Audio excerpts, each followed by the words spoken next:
The opinions expressed of this show are for entertainment purposes and should not be misconstrued or interpreted as fact. If you have a gambling problem, call 1-800-522-4700.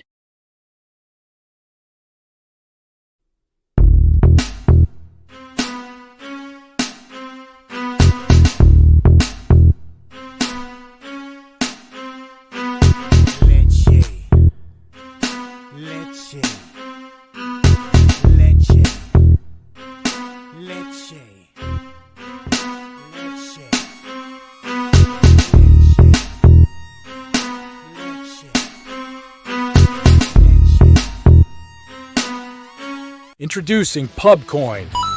Pubcoin is the rewards program for pub sports contributors. Regular chat contributors share their play of the day, POD, in the YouTube chat, including the phrase POD in their message. At the end of the week, the amount of units earned are converted into Pubcoins. Pubcoin can be used as reward points for prizes, shop discounts, and contests. Hey, what's going on, y'all? It's Mills here, Pub Sports Radio. Do you guys want to challenge the personalities here at Pub Sports Radio? Do you guys think you're better than them at entering in your MMA predictions and picks? Would you want to get paid for it? $100? Here's how you do it, man. You sign up right here at the link below. It's just this easy. PubSportsRadio.com. Enter your email. Pick your weekly picks. That's it. Oh, and you get bonus points if you can predict how they're going to win in what round. Every single week, a new winner's getting crowned. So every Saturday on Pub Sports Radio. So come on and check us out. You can win $100 just for signing up. Only thing you need to do is see if you can beat us here at Pub Sports Radio by entering your UFC predictions and picks weekly. Do it.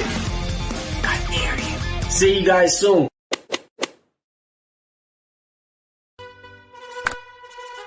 Your membership to Gold, you will be automatically entered in every horse race, every Wednesday and Friday. It is time to race horses. We are racing camels today. Shout out to the Gold members. We're racing in San Antonio immediately here. And we're off. 2 minutes, 74 canals on this racetrack. It's wide.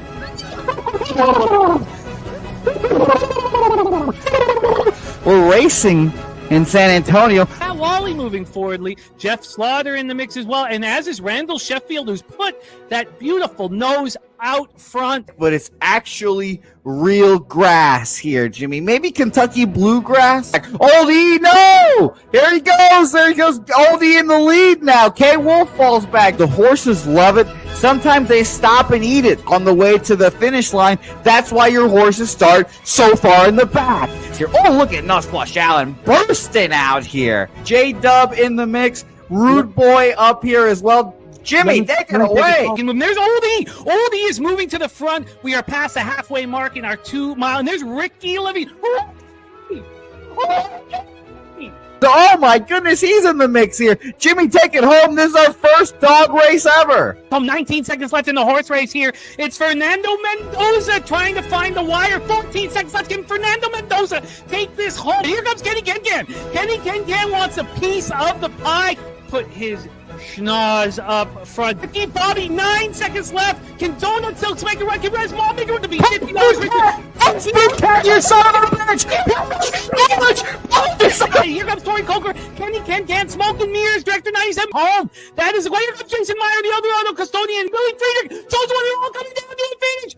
Coin!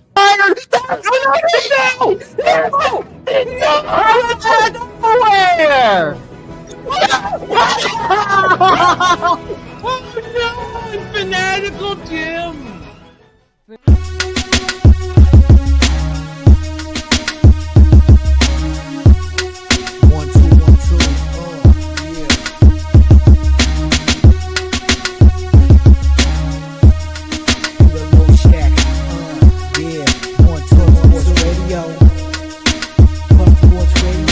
From the corporate Peter Low Shack, legendary sports handicapper mode, dapper than the dawn. For the young phenom, known as Jimmy, who declared one day that the bag was here to stay. Information like a PSA, when we all PSR, Pub Sports Radio, bizarre. Is a man named Slaughter, and he flipped the script. No competition in this they quit the trip. But we say we be pubbing, better with the bag and you love it. We want a top 10, we above it.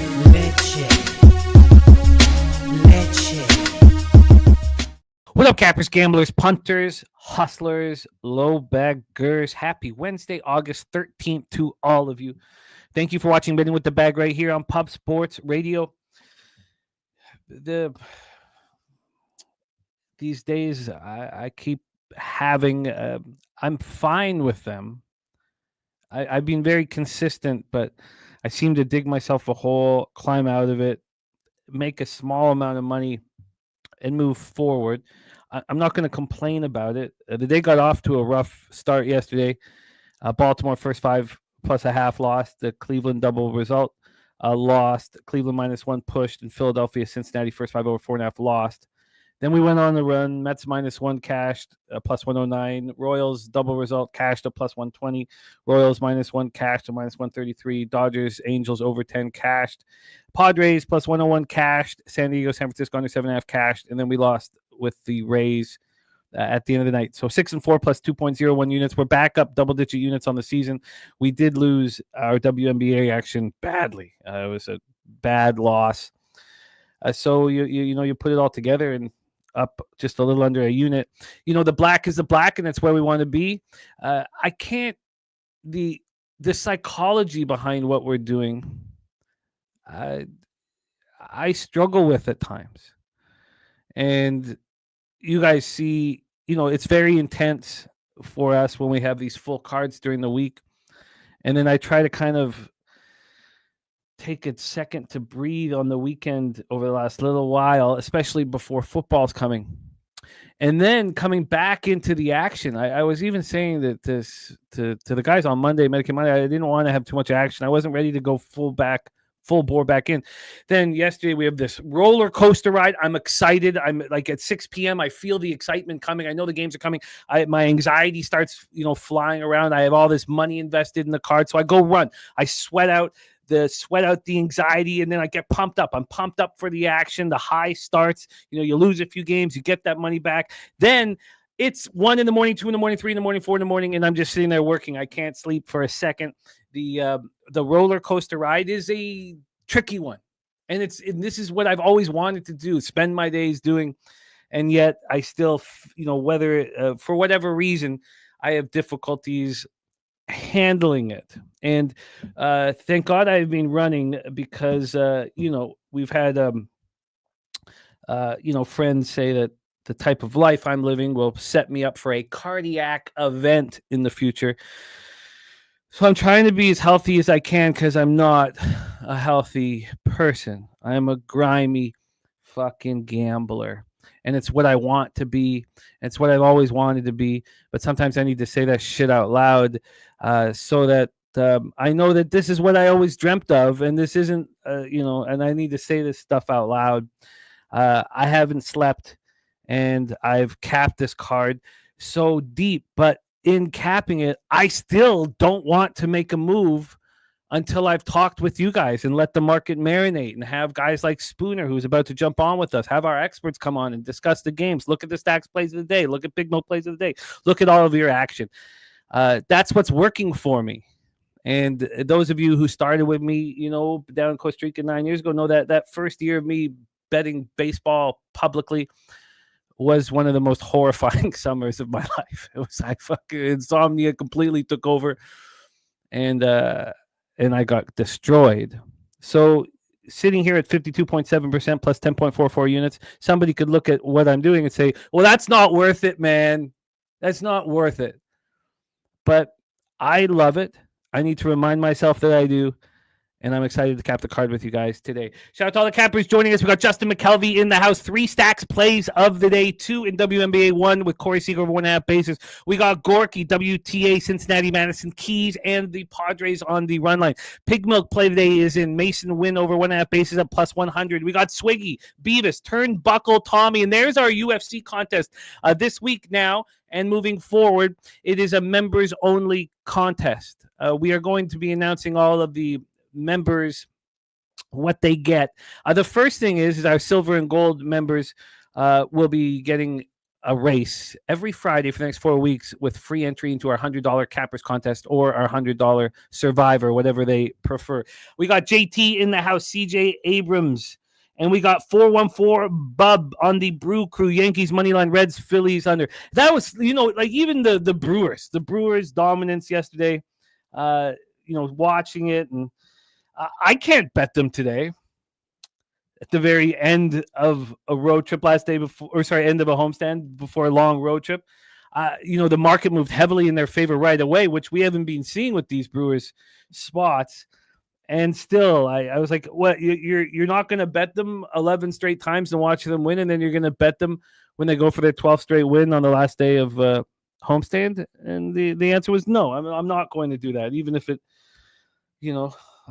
with the way Woodruff is throwing, it looks like it's the right spot. Turnbuckle Tommy cashing the Brewers team total over in reverse run line yesterday. I'd love to see it. Kongs Clips, Ronnie Lofton, Nordy, Troy Torrance, 14 open bets on today's card. I can't wait to cap this card with you, my friend. Series business. Big Scott ready to get after it. Boss 707. We got JM. We got Beer Nuts. We got Kelly McInnes. Jermaine in the house. Let's copy all and have this all copied and pasted and begin to attack this board. Heavy afternoon action on today's show. AM ready to get to work. We got Brad Summersell, Sir Mackey ready to get to work. Only 2 bets so far. Colorado, St. Louis under 8.5, and Toronto first 5 minus 130. Let's pull this here and get this rolling. We have Kong saying dogs will be barking in the UFC Saturday. Lerone Murphy plus 144, mirror chart submission plus 350.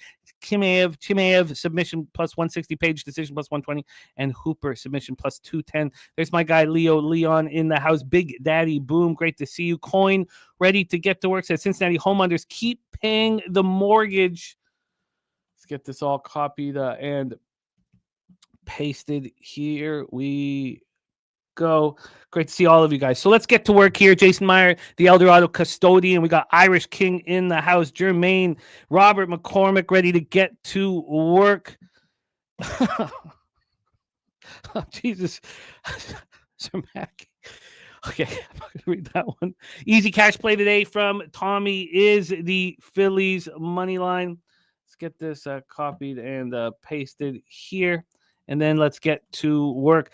Fat Wally ready to go. Great to see all you guys. Lucky Power, Wine Time Sports in the house. Much love to you, Wine Time, my friend. Lucky Power, the nuke worker says Brewers are 50-16 in their last 66 games. It's unbelievable. And yet I've not made enough money on it. We got AJ Stock still ready to go. Von Polo, star of our brand new show. I love this show from our guy Von Polo over on Pub Culture TV. And let's get this up here, man. A shout out to our guy Von Polo. Look good, smell good squad. Friday, 7 p.m. Eastern. Check out our first episode. Noel ready to get to work. Thank you guys. Anthony Richardson. It's great to see all of you guys. Thank you for rocking with us. It is time to get to work and introduce your expert here on today's show. I'm very thankful to have him. We've got a lot of work to do. Please welcome also one of the stars of the Sauce Network, our friend Morgan Spooner in the house. Spooner, what's happening, man? How are you? I'm doing really well, Jimmy. Coming off a couple of really good days. Went 5-1 yesterday, so I'm pretty excited to just keep the ball rolling. Well, let's do exactly that, and let's attack the card. Afternoon action, our first pitch in an hour and 58 minutes. The Detroit Tigers, 69-52, 30-28 on the road at Chicago White Sox, 44-76, 26-35 at home. We're at Wright Field in Chicago, Illinois. Keider Montero, a very interesting young right-handed pitcher, a Venezuelan kid. he was optioned to AAA Toledo, and that last start that he had in the majors, was bad. It was July 25th. He went 4 innings. He allowed 9 hits, 6 runs, 5 earned, 3 Ks, no walks, and 6-2 loss at home versus the Blue Jays. When you're looking at, what's gone wrong with the Tigers over the last little while, look no further than Keider Montero as an example. He's a guy who's not trusted. He's been sent down to the minors often, optioned down to the minors. Are we sure it's Keider Montero? I guess not. Do we have an official? Troy Melton's pitching. I thought you were aware of that. I thought you were setting it up right here. I wasn't. Is Keider not the primary either? That I don't know. I haven't looked up Troy Melton, but I didn't have Keider Montero. Oh, okay. Sorry. Thank you guys for doing that here to get us started. And it is Troy Melton. Okay. Wow, that changes everything for me. So Troy Melton, by the way, just so you know, Jimmy, he's been gone 3 innings, 2 innings, 7 innings, 5 innings this year. So yeah, should be the actual guy. And so we don't think that Montero pitches at all after he's come back up? I couldn't tell you, but I don't think he's following this guy. He's gone 4 innings, 5 innings, 6 innings in the minors here, and Melton in the majors has gone 3 innings and 2 innings in his last 2 appearances. So I don't know. That'll be interesting to see. Well, that's very important information. Thank you, Jose. Why don't you stick around here with us, thankfully, with this important information. The thing I was going to say about Montero is he has pitched the 4th amount of innings, 4th highest amount of innings for the Detroit Tigers. And that's insane. It is crazy. If you have no consistency with your starting pitching, if you don't have enough, if you're going to be doing these bullpen days over and over and over and over again, not only will your bullpen become exhausted, but the consistency will not be anywhere to be found. And Hyde, who's such a brilliant game manager, is dealing with the consequences. Okay, so we do not have Keider Montero. It's too bad, because I feel like I have a pretty good read on Montero. That first start he had in the road, back at AAA was horrific. The last start was phenomenal, and he's so easy and predictable because lefties destroy him and righties don't. So we're going to have the Melton breakdown. Spooner, do you want to talk about Melton, who's now in business? Yeah. So this is a young kid, one of their higher up pitching prospects in the organization. He's had 2 starts this season. His first start up versus the Pittsburgh Pirates didn't really go that well. 5 innings pitched, gave up 6 earned runs. 2 of them were home runs. And then his second start out it was a great start. 7 innings pitched, just 5 hits, 0 earned runs, no walks, 5 strikeouts to the Arizona Diamondbacks. And then after that, somebody came back up in the rotation. That was the only reason he came in for a start or 2. They sent him back down to AAA, and then he has been used as a reliever for the last few weeks. His arm's still worked up over 60 pitches. I think he's good to go out there for probably 85 today if they need him for it. There's not a lot of information out there.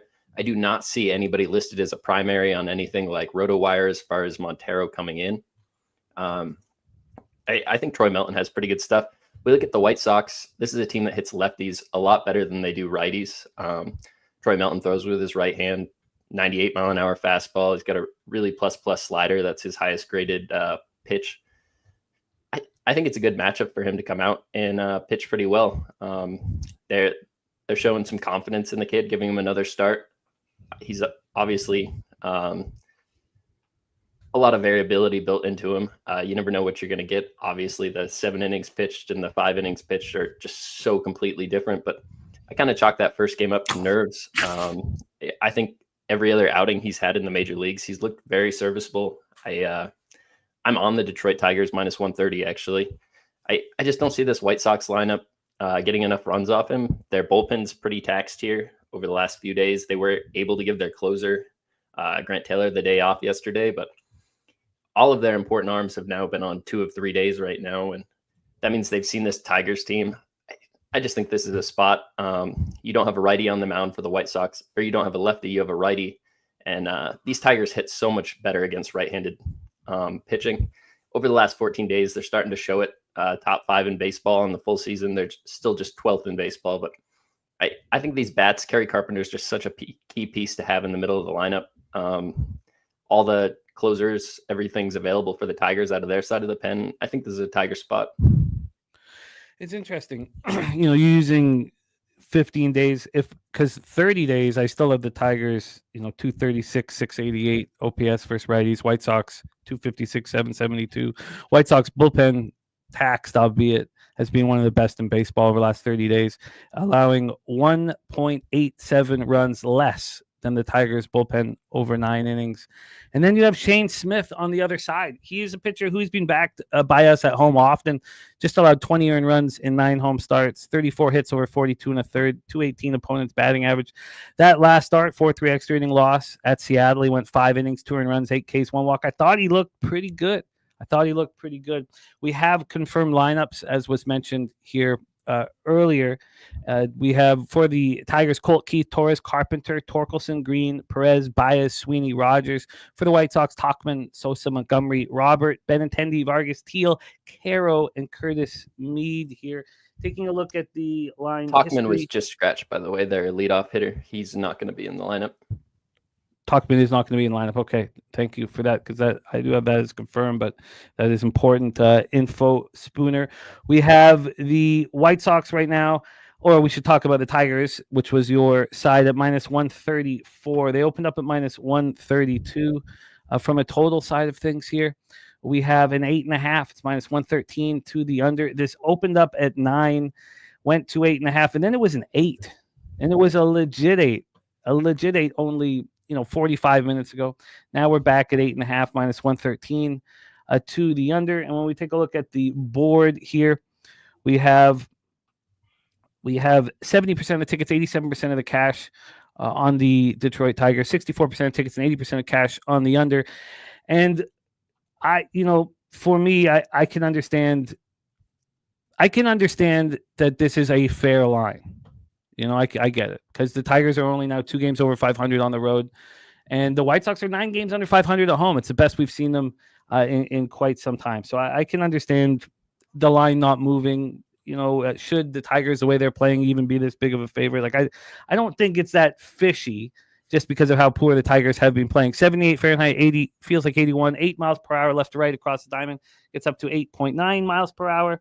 And when we get to a ballpark palette here, for those of you looking at totals, I'll get this up here right now. For those of you looking at totals here, where do we have rate field? Rate field even, 0%, plus 14% homers, minus 11% doubles and triples, and minus 2% singles.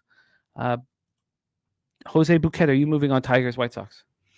Yeah, and I'll disagree with one thing you said, and I think this is a fishy line either way. I think the Tigers, have been the talk of the town, et cetera, et cetera. I thought this was minus 150, minus 160 range, even with Troy Melton fucking slapdick on the mound. I didn't think the Tigers would be this close of a favor or whatever you want to say.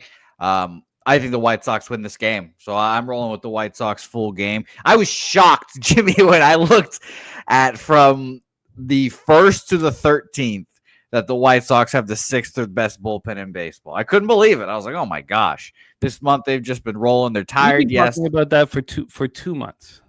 Yeah, I still can't believe it. It's just the fact that it's just stayed decent to good.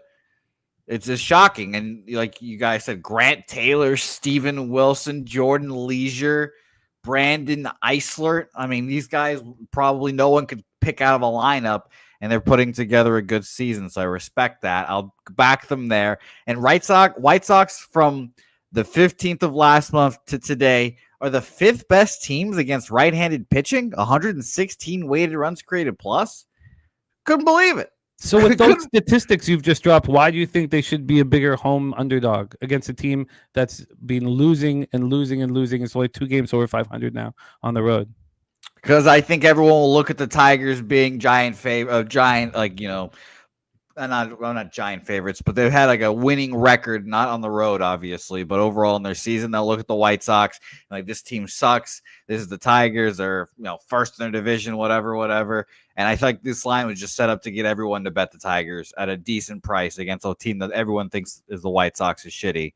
And 67% of the bets and 86% of the money is getting them there. I think this is just it's just Tigers Palooza. Everyone bet the Tigers at a cheap price, and they'll move the line up to make everyone feel a little better about it. But I think the White Sox win this game. I think it's fair. I think both sides are fair. I don't see this line, being out of whack. To me, if we take a look, let's just take a quick look at the Tigers' last road games. So they're 1-1 in this series. They went 1-2 in Philadelphia. They lost. They were swept in Pittsburgh. They won 1 of 3, so went 1 of 2 again in Texas. I mean, this team is just losing every single road game that they are playing. You can't make. I mean, if this is minus 160 and the White Sox are plus 130, the books get nonstop White Sox money.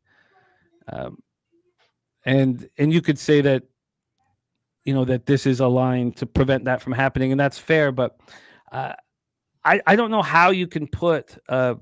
Look at this team on the road since the All-Star break. 1-2, 1-5, 2-7.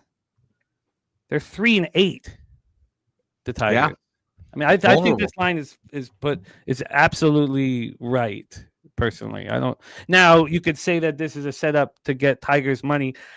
I would counter that the Tigers backers have lost their shirt over the last little while and are afraid to back them.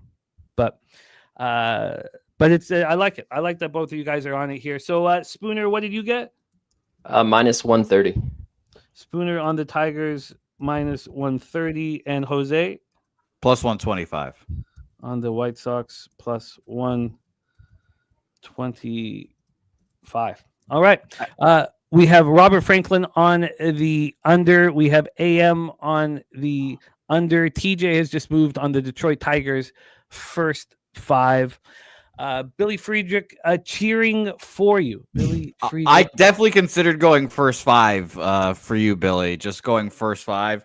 That line, about the same where it was minus 125 Tigers. So I considered it, but I just went full game to trust their taxed bullpen here. So we'll see how it goes. We got Lucky Lefty in the house, Sportsman of the Year. Let's roll on here to our next spot on the board. 2:10 p.m. Eastern. We have the Pittsburgh Pirates at Milwaukee Brewers. Pirates 51-70, 17-41 on the road. Brewers 75-44. 41-20 at home. We're at American Family Field in Milwaukee, Wisconsin. Take a look at the line history here. We have a 7.5. It's minus 113 to the under. I've been staring at this total. There was a couple totals that I was staring at. The Pavetta Tang total opening up at 8 was mind-boggling to me. I wanted to be on the under, but in this run suppressing park in San Francisco, to see it open up at an 8 it means I can't bet it. I was very, very interested to see if this would move, and it finally did move, but it took till 4 minutes ago. This line had not moved at all. It opened up at minus 112. There were times we saw it, minus 115. There were times we saw it at minus 103, the under I'm talking about. But then it just came back. It just came back to where it opened. Now we had a 6-cent move 4 minutes ago at 12:22 p.m. Now the under 7.5 is minus 119. The whole baseball is such a grind, and it's so difficult, and it can get away from you. And I've been needing everything to correlate to make a bet, and that's created a situation where I'm handling streaks very poorly, and I've got to figure that out and come to grips with it. And it's okay that it's happening. But here on the last game of this homestand, I found it very difficult to back Woodruff. This is now they have this nice little, cushion because of how well they've played. But these next games, Cincinnati and Chicago. 8 straight games on the road against the 2 teams chasing you in the division are huge. We've seen this line move enormously, and we haven't seen this at all from the Brewers. We've seen these fishy lines nonstop. I could have got in at minus 205 last night. It opened up at minus 185. Now it's minus 244. So we finally have and I talked about this, that I thought the Kansas City Royals were the spot for it yesterday, but you'd have to say that with this team, with this huge move towards them, with them being at home, that this would very likely be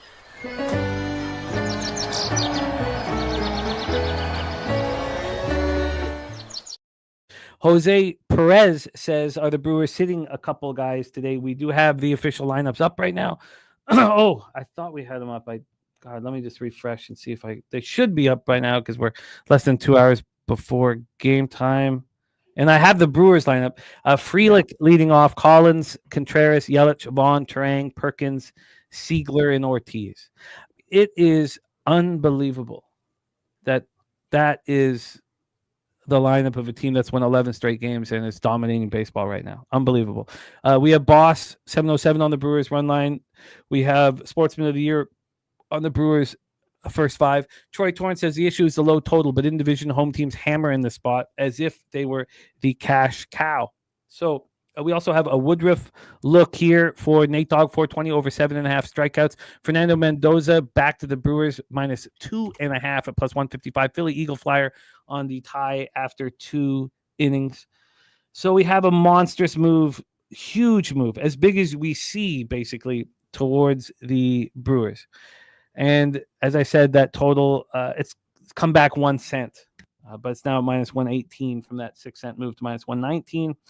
And then when we get to the cash flow here, we have the 82% of tickets and 93% of cash on Milwaukee, 67% of tickets, 63% of cash on the under. I'm a little surprised by that. I'm a big fan of Helen Mitch Keller, 5-10, 3.86 ERA, 1.23 whip. 107 strikeouts and 137 2/3. He doesn't get strikeouts, but he gets soft contact. Last start, 5 2/3, 6 hits, 2 earned runs, 3 Ks, 3 walks, and a 3-2 win at home over the Reds. On the road this year, he's been strong. 24 earned runs and 10 starts. He's allowed 48 hits and 56 2/3. Opponents hitting 223 against him. Lefties hit him harder than righties. TJ says, I trust Keller not to give up a ton early. I'm tempted by Pittsburgh first 5 plus 1. I don't know how you can't be tempted. I hate to say it, but by the Pirates, first 3 plus a half here at this number. It's just becoming, this is an outrageous number. But the Brewers deserve it. Brandon Woodruff, 4-0, 2.29 ERA, 0.65 whip. He's been spectacular since his return from injury. Coming off a 3-2 win at home over the Mets, he allowed 2 earned runs. There were solo shots. At home this year, he's had 3 starts. He's made it through 17 1/3, and he's only allowed 6 earned runs. Struck out 24 and 17 1/3. Lefties haven't touched them at all. 136 plus 132, 451 OPS against them. Righties 152, 617. The Brewers bullpen has been elite for a long period of time. They're hitting righties in numbers that are unfathomable. 298, 44 OPS, while the Pirates are 247, 675 OPS. Here we go. Spooner, game 2 on our card. Pirates, Brewers, take it away. So I have some serious questions about O'Neal Cruz actually playing for the Pirates today. He had a collision in the outfield yesterday, and they took him out of the game with a head injury. Over recent years, head injuries have become something that teams are forced to take extra precaution with. So I think maybe this late lineup is because they're trying to get O'Neal Cruz in the game, and they haven't gotten the clearance to do it yet, because by this point in time, you normally see that lineup out from the team. Kind of makes me think O'Neal Cruz won't play. It's not a huge difference maker in the side, but if you're trying to get on Pittsburgh in any way, you really want O'Neal Cruz in that lineup.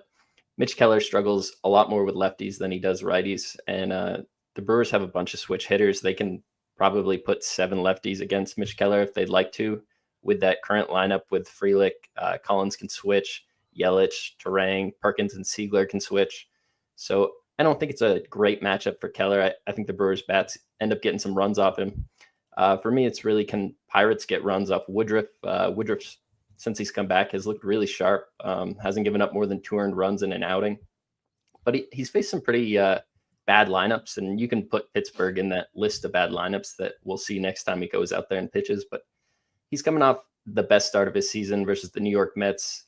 Gave up a couple early runs, but managed to go 7 innings pitched, and really had great control of his stuff. Only gave up 3 hits. It's kind of hard to say you want to fade him, but I think he's liable to have a bad start here soon. And if O'Neill Cruz is in this lineup, I do like that Pittsburgh first 5, but I'm off this game. There's just too much variance involved here, and I think there's a decent chance O'Neill Cruz is in this lineup in a few minutes when we see it. Which still makes that first 3 under 2 appealing, but the market now finally moving towards the under. It took a little while. Maybe that 6-cent move is just because somebody now knows that O'Neill Cruz is out of the lineup.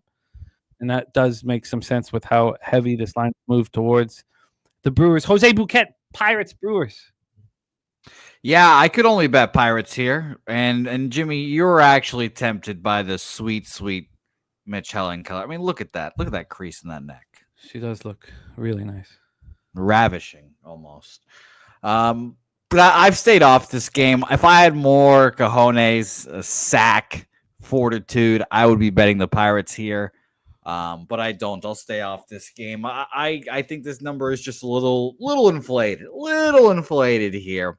You know, minus 180, I think probably could have just done the job here, but I'm sure everyone's betting the Brewers today to keep rolling. So I respect, but I'll stay off this game, and I'll be looking to fade the Brewers in game 1 against the Reds, whatever that may be. Tomorrow, Friday, I'll be excited for that. After a team scores 14 runs, you often see them, not continue that the following day. I'm not going to bet the Pirates first 3 plus a half, but I do like this first 3 under 2, which still will be about a minus 113. I imagine. I haven't put it together here. And the numbers that Mitch Keller has versus lefties, 265, 744. I mean, matchup-wise, not a lot of these guys get to him except for Contreras. Turang, 286, 786 OPS. Ortiz has gotten on. They seem to be able to kind of string together these ticky-tack hits and ticky-tack you to death. I don't know if I get there. I don't know if I get to the 2. But I guess I don't know if I can't get to the first 3 under 2, there's no way I could get to the first 3 plus a half. But I do. What did you think of this total, Spooner? I didn't spend too much time with this total. I have a lot of respect for both of these pitchers, but it's a little low in my opinion. See, I wanted it to be even lower. Those are the signs for me that the 7.5 to a 7. If you look up when that has happened on my first 3 under 2s, they're monstrous. If this move, the 6-cent move that happened at 12:22, if it happened at 8:30 or 6 in the morning or 5 in the morning, I'd already be on it. AM says my gut says under, my model says over. I want to say stay consistent with my numbers. I'm close to that first 3 under. I have some interest in the first 3 plus a half. I certainly don't want to double up in that spot, but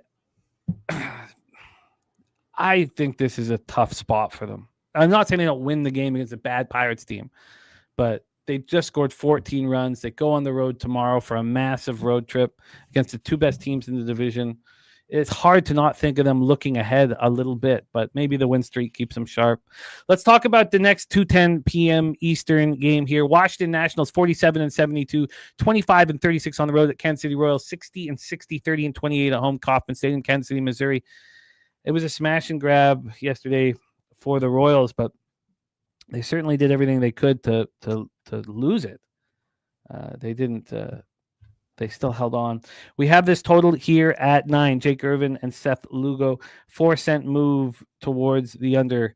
I faded Lugo in his last start, and it's one of the rare times where that has worked. Lugo and the Royals are now minus 160. They opened up at minus 172. He signed a big contract. I wonder if he's dealing with arm fatigue. We have the over 9 for Justin McKelvey, the over 9 for Robert Franklin as well.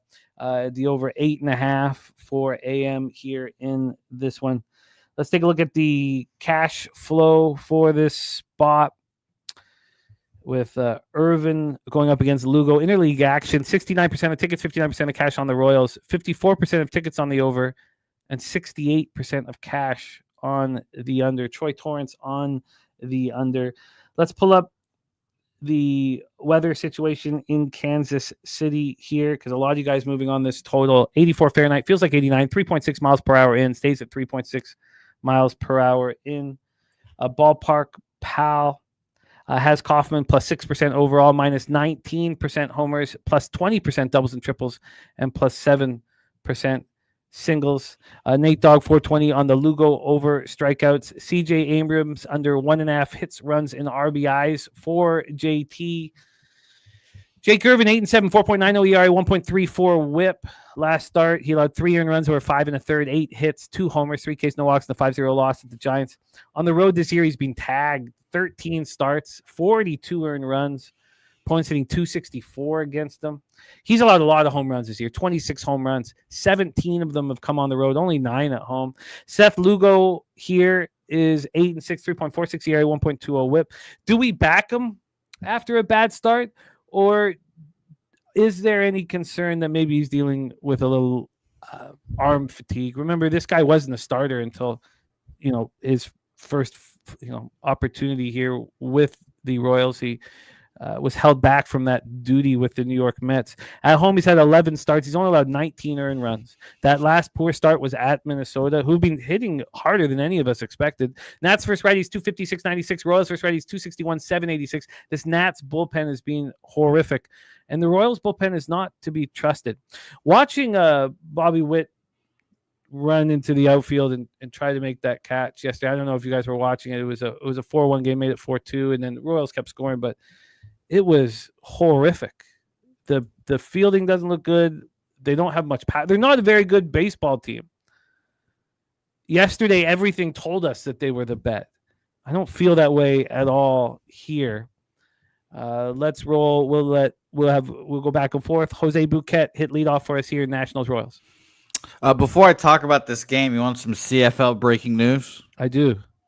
I can't believe McLeod is spelled like that, but McLeod Bethel Thompson is on the 6-game injured list, which everyone, of course, we've all know that. Spoons, you've heard of the 6-game injured list, I'm sure. And they've signed quarterback Cameron Dukes, Okay. Whoever that is. Yeah, I like that. We know that Dane Evans is starting. Slatsy's moved on the double result. I talked about it with him this morning. I think it's the bet to make, the double result on the... Oh, Jesus. Unbelievable. I even meant to bet this before I got here today. I mean, it's still a minus 110, but still a lot of the value gone. Jesus, huge move. How could that be a huge move? We all knew Dane Evans was starting, and it goes from 4.5 to 6.5. I didn't even really want them at 4.5. I did a deep dive on Dane Evans last night at like 3:30 in the morning, but we'll get to that stuff tomorrow. Jose, I can't believe that's how you spell McLeod. If I didn't know that, I would have said McLedo. That's crazy. I can't believe that. You're growing up right before our eyes, Jose. It's glorious. Yeah, thank you. I know. And by the way, the owner of the Carolina Hurricanes just bought the Portland Trailblazers, so he might be selling the Hurricanes soon. Who knows? But I was shocked to see that. But this game is very interesting because I definitely don't think that the Royals should be minus 175 here.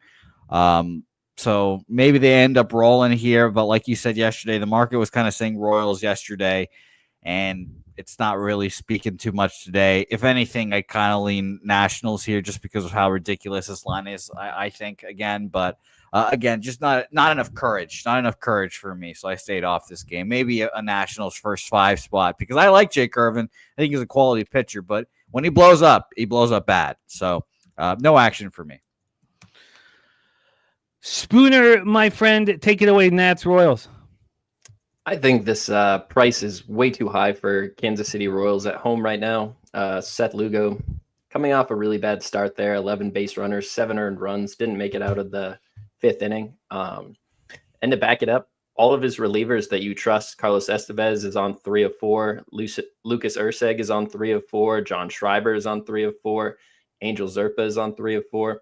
This is a very taxed bullpen right now, probably the most taxed bullpen out of any game you'll see today. And you have to lay minus 175 with a pitcher you're assuming probably is dealing with some arm fatigue. Add into that, he struggles more with lefties than he does righties. The whip is over 0.3 points higher, a 4.5 xFIP. This Nationals lineup has a lot of really good lefties in it to give them a hard time. They're going to start it out with 6 straight lefties in this lineup with Woods, Abrams, Garcia, Bell, Lowe, Lyle, and Millis is probably going to hit from the left-hand side as well. So I think this is a Washington spot. Really, really tough to say you want to back Jake Irving, but I think this Kansas City Royals park is going to be friendly to him. He's a guy that struggles a lot more with lefties than he does righties, and the opposite's true of this Royals team. Pascantino hits from the left-hand side, so does Yastrzemski, but all the big bats, Bobby Witt, Garcia, Salvador Perez, they all hit from the right-hand side. India's going to be hitting in the 7-hole today. I think this is a sneaky Washington spot. It would suck to have to play them full game because there's nobody in the back end of that bullpen, but the nobodies that are back there are all pretty rested. Farrer is their acting closer. He hasn't pitched in 3 days. Henry's had 2 days off. He's their acting setup man. I mean, if they're ever going to win a game, I don't understand why it can't be this one. I could look at that +1 as a real line. It's not something I really feel comfortable moving on, though. Jake Irving and that bullpen combined just really make you hold your nose. So I also kind of peek at that over. I see a bunch of people in the chat on that. I don't hate it at all. I just think the Nationals find a way to be up in this game. Maybe even just this is a first 7 spot if you don't want to look at their last 2 arms. But I'd really like to take advantage of that really taxed Kansas City Royals bullpen. I mean, I get it. The over, seems like an extremely appealing spot, and yet, it's juiced to the under. Those of you got in at 8.5, I respect that. If you look at yesterday, with Waka and Parker, you had Parker who has worse numbers than Irvin, Waka who has better numbers than Lugo.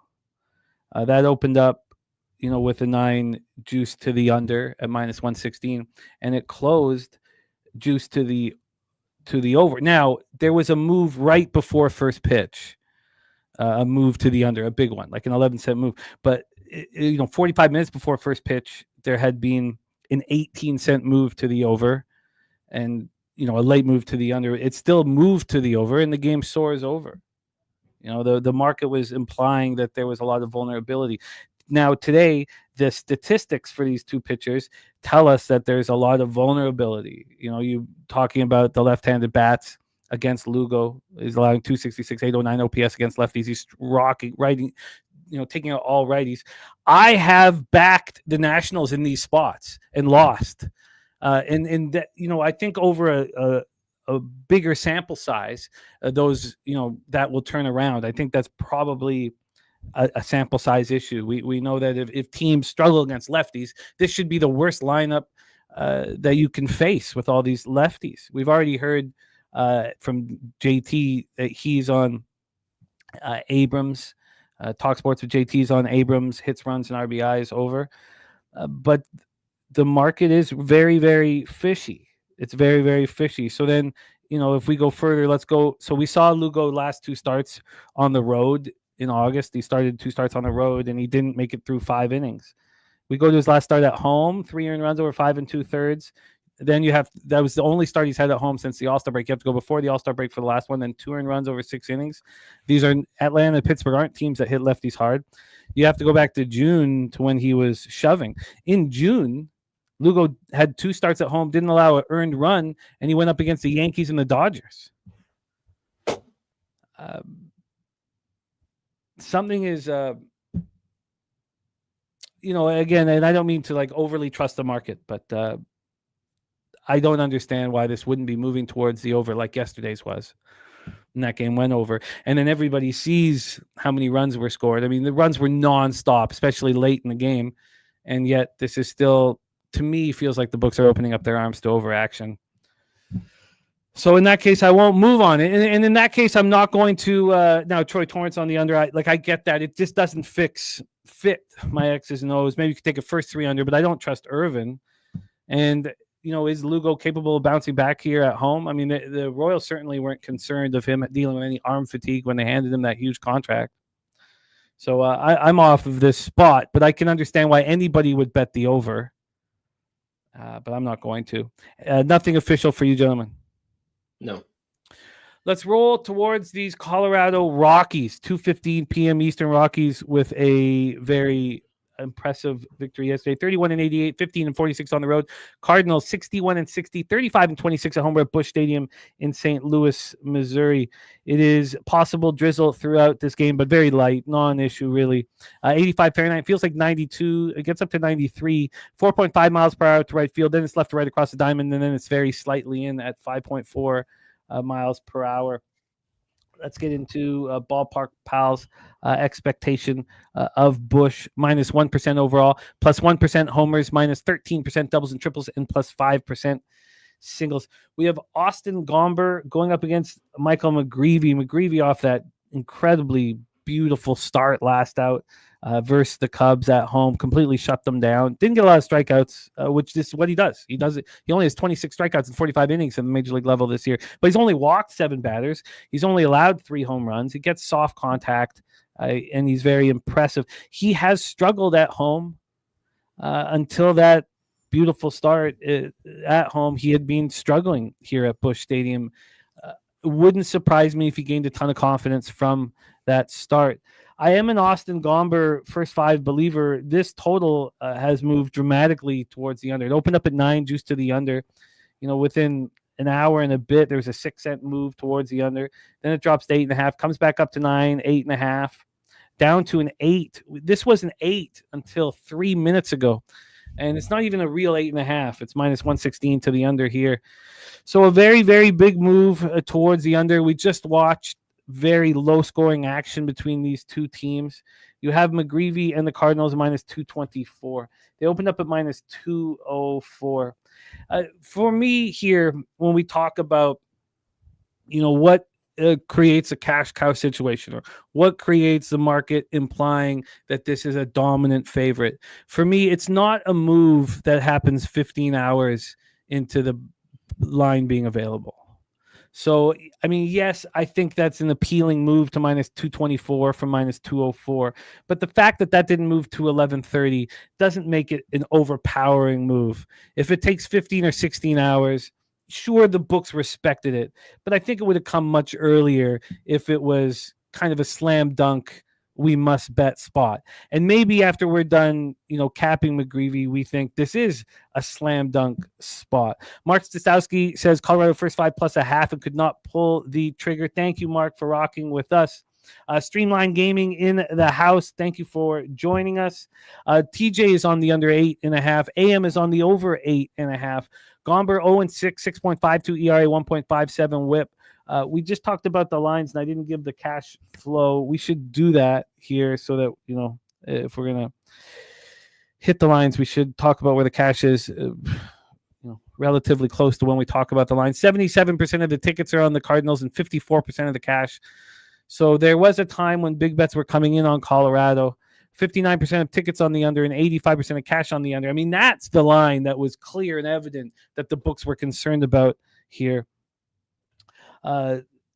Lucky Lefty, it's not easy. It is not easy, my friend, and our love to your family.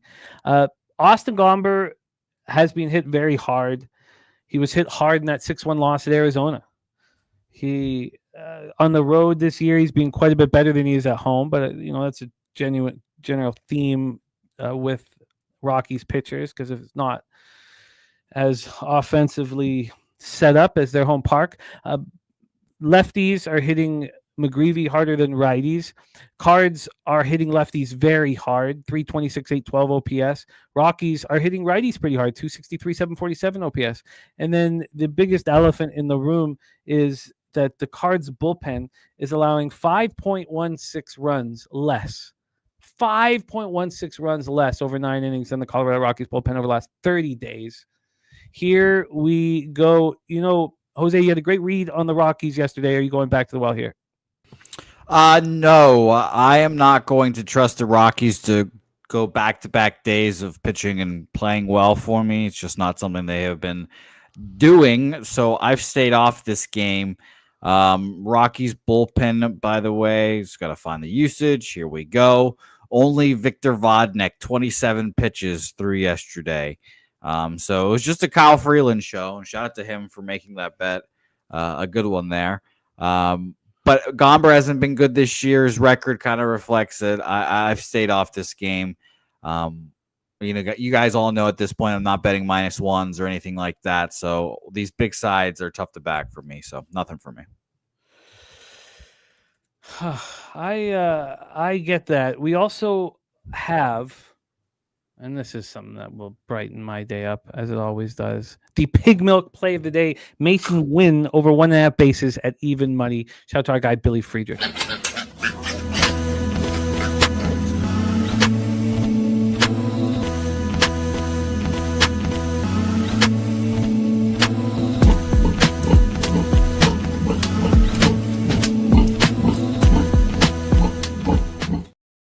We did have Peter Loshak backstage very, very briefly. Right. Oh my God, I forgot about him. Fuck. No, he left pretty quick because he's off to a speed dating event, and it's no way. Yeah, he's running off to a speed dating event. We needed to hear that. Oh my! Did you see how he came in looking? Yes. I couldn't. I hope you heard me laugh because as soon as he came in, I chuckled and I had to keep it down because I saw Pete. He looked terrible. I don't know what happened to him. Still looking, like Ron Jeremy, but just disheveled, like you said. It was great. But now I'm excited to hear Pete's adventures at that. Yes, I am as well. Alan Minton on McGreevy +105 to record the win. So, Spooner, Rockies, Cardinals, take it away. So this is a rematch of a game we had about 3 weeks ago over in Coors Field. Austin Gomber and Michael McGreevy pitched against each other on the 21st, and I was on the first 3 under in that because of Coors you could get a 3.5. McGreevy at the time making one of his earlier starts still in the season, and he was coming off a really bad start. So I just thought it set up a bunch of value. I think McGreevy's a really good pitcher. He would have been in the majors all season long if it wasn't for some just like time management on the rookie contract kind of thing, trying to extend an extra year of control out there. And the Cardinals at that time were not hitting lefties as well as they are now. They had just gotten Ivan Herrera back, and he's a really big bat in that lineup versus lefties. The first 3 under went under. Rockies got 1 or 2 earned runs in the second inning, and that was it. I kind of wanted to go back to that first 3 under again. I know it's always tough trying to back Austin Gomber. Seeing the move to the under almost makes me want to do it more. But somebody in the chat just put in the McGreevy to record a win. I think at plus money, that's a good bet here. He was able to go 7 innings in Coors versus this team. Just went 6 innings versus the Chicago Cubs. And I think he's starting to get in a little bit of a groove. I'm not that worried about this Colorado Rockies lineup when it comes to him. It's more the Cardinals bats versus Gomber. They've been hitting lefties now for a month. We go back the last 30 days. They're number 1 in OPS versus lefty versus left-hand pitchers. And I think this is probably just Cardinals are this favored for a reason kind of spot. The only bet I could make is that first 3 under, but I think I'm going to leave it alone. Yeah, I mean, I don't see why McGreevy wouldn't keep rolling after that very strong start against the Cubs. In saying that, when you go up against like a storied franchise like Chicago and everything goes your way and you finally show everybody, the extent of how skilled you are. And then the Rockies are the next spot, a team that's 31 games under 500 on the road. Again, if this line had to move towards the Cardinals right off the hop, I would hammer it. But the 20-cent move late doesn't do enough for me. Jeff Matthews says Cards didn't hit Freeland. No, I know they didn't, but they've been raking versus lefties, and Freeland stepped up at one point. That's now not they get something. to see a lefty on back-to-back days. It's probably helpful here. Let's roll on. I'm just about to lock in the first 3 under 2 in that Pirates Brewers game. I'm very, very close to doing it. I know I don't have a lot of early action here. If you're wondering what action has been locked in early, we have Spooner and Jose battling in Tigers White Sox. Spooner on the Tigers, Jose on the White Sox. Spoons wins those battles more than not. He won one last night with A's Rays, so don't be surprised, guys. Don't be surprised. Coin says McGreevy follows every good start with a bad one. I really think that the sample size is something we should give more opportunity for, Coin, but I feel you. I hear that. So let's roll. What an interesting situation. We have a Globe Life Field in Arlington, Texas. This is as interesting as capping gets. Merrill Kelly going up against his friend Zach Gallen and going up against the Arizona Diamondbacks. Just a fascinating situation. The Rangers are scuffling right when it looked like their pitching was coming together and they were going to turn it on. They have fallen way back of the Mariners and the Astros in the AL West. 61-60, 37-25 at home, 12 games over 500 at home. Diamondbacks just 4 games under 500 overall, 4 games under 500 on the road, and have been playing maybe better than their lineup would set up for. They're hitting righties hard, 253, 773 OPS the last 30 days. And Zach Gallen coming off a home victory over the Rockies. It was the first time he looked like the old Zach Gallen, and he looked very good. 1 earned run over 6 innings, 6 strikeouts, did walk 3 batters. Lefties have hit him very hard this season. And taking a look at this Texas Rangers lineup, there's some dangerous lefties in it. Josh Smith, Corey Seager to lead off, and then you have Jock Peterson batting 4th, and Rock and Rowdy Tellez batting 6th. So it's not the easiest lineup they have ever faced. Gallen, or he has ever faced, I should say. Going up against Merrill Kelly, it's his second start. It's his first. Why do I have first home start for the Rangers, but I must have wrote that wrong. That because it was a 9-1 loss at home to the Phillies, right? I must have put that in wrong. Let me just I'll double check that here in a second. Lefties hitting 214, 714 OPS against Merrill Kelly. You're right, by the way. Yeah, Phillies was a home start. Yeah, back to back. So there's back to back. Yeah. Thank you. I don't know. So obviously the lack of sleep there. So in that first start, he didn't look good. 4 1/3, 5 hits, 4 runs, 2 homers, 4 Ks, 5 walks. And psychologically, and again, I don't want to get too into the psychological spots in baseball or the gut feelings or anything like that. I think it's best to base everything off of numbers. But I have no idea how he's going to handle going up against his old squad, if that makes him more vulnerable. I tend to lean towards that. And let's see if the market kind of helps get us there. Because the Rangers aren't hitting righties. The Diamondbacks are playing, more than the sum of their parts since the trade deadline. This total is an 8. It's minus 108 to the under. This opened up at 8, and within an hour and 15 minutes went to 8.5. Then we got back to 8. Overall, there's been 4 cents of movement towards the under. On the money line here, we have the Diamondbacks at plus 129. They got up to plus 134. There hasn't been a ton of movement on it. I'd be curious to see the difference between the Diamondbacks first 5 and full game. I mean, the idea, of course, that Merrill Kelly has been much better pitcher than Zach Gallen this season. The Rangers are minus 150 at 365 full game, and they're minus 140 first 5. You could say that because the Rangers lineup over 9 innings is is helpful for that team. Diamondbacks at plus 120 first 5, plus 125 full game. I guess I would have some interest in backing Zach Gallen here, in a run suppressing ballpark. TJ says both lineups are loaded with lefties. First 5 overs calling my name. Circa and Superbook boasting 4s. Everyone else heavy juice under 4.5. I'd like to see more 4s. So take a look at the cash flow here for this one. We have, here we go.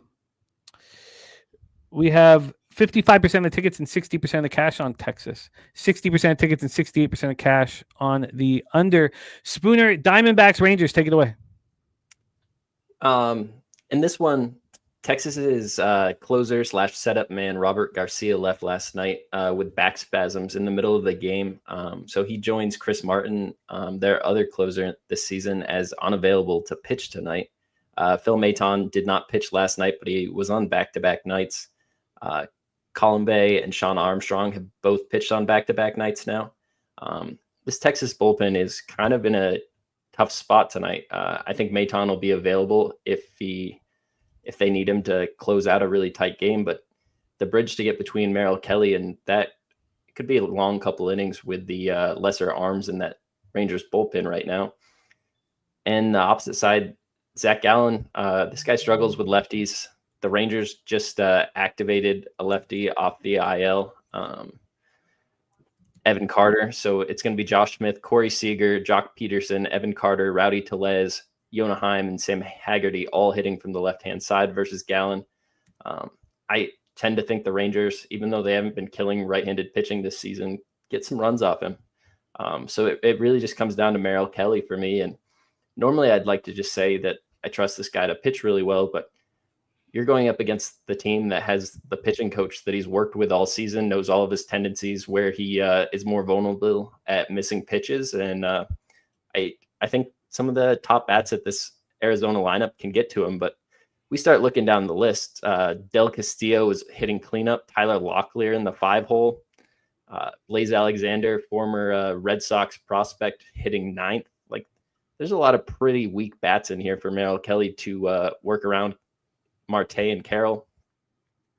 If the bullpen situation was better, I'd say this is a Texas spot, but there's such a huge question mark there in the back end. I was kind of looking at Texas first 5, maybe laying half the run, but I don't think I'm going to end up moving on this game. There's a lot of volatility involved with this. At the same time, I could see Merrill Kelly just coming out and absolutely shoving.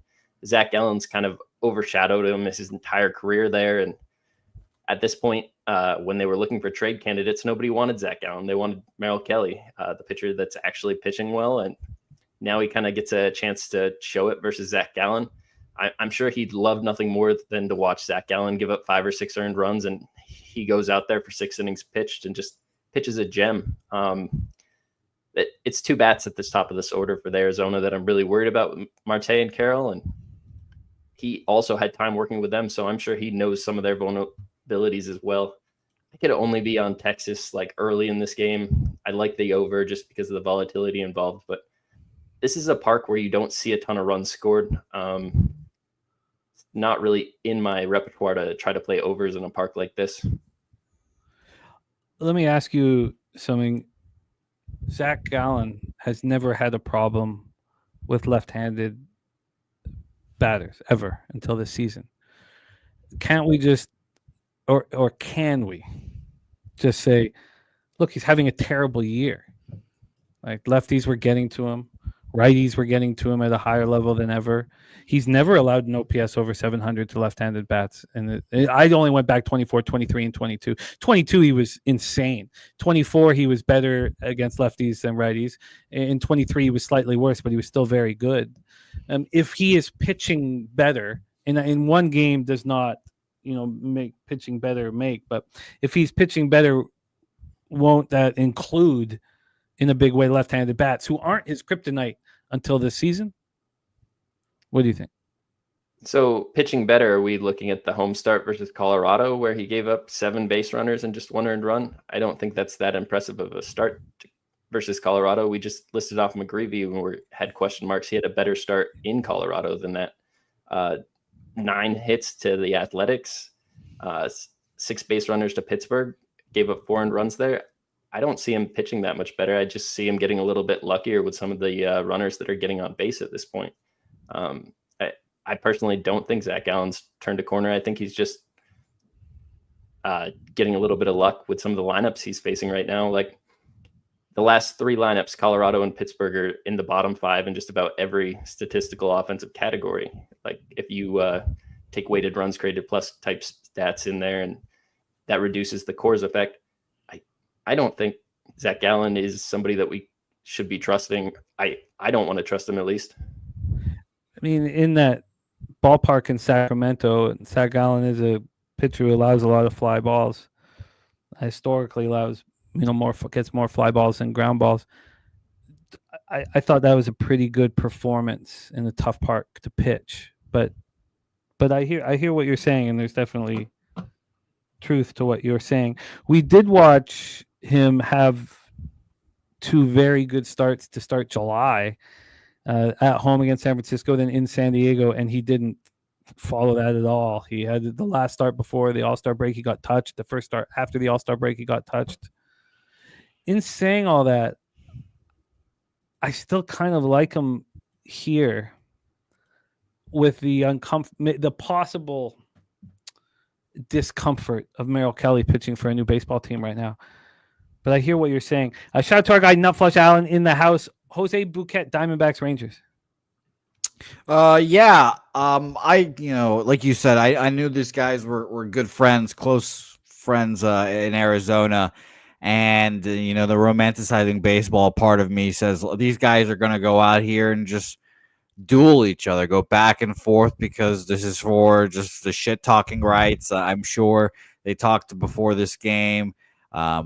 Like I said, I know these guys are good friends, so that's why I'm like, God, I just want to bet the under in this game, and then watch these guys go back and forth. Now, I don't have first 3 unders, Jimmy. That would be my first instinct for sure. Just first 3 under in this game and watch these guys battle it out, because I think they can.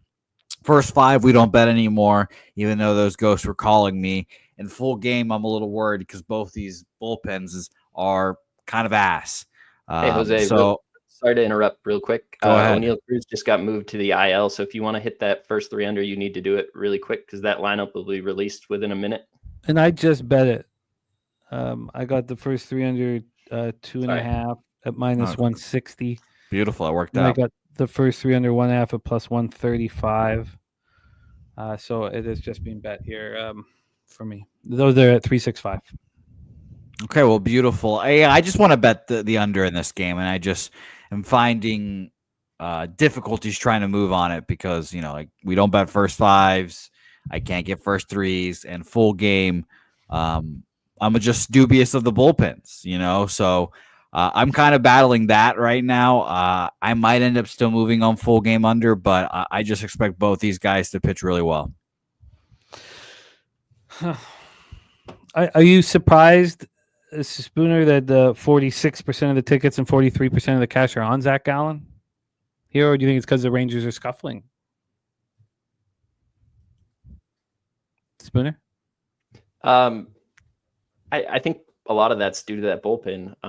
Arizona's bullpen is also bad, but I think you see a guy like Zach Gallen on the mound. People have that vividness bias of him having just a really good career in their minds. I also think a lot of bettors factor in that pitcher facing his old team. They know all of his tricks kind of thing here. I'm not that surprised to see Arizona money come in.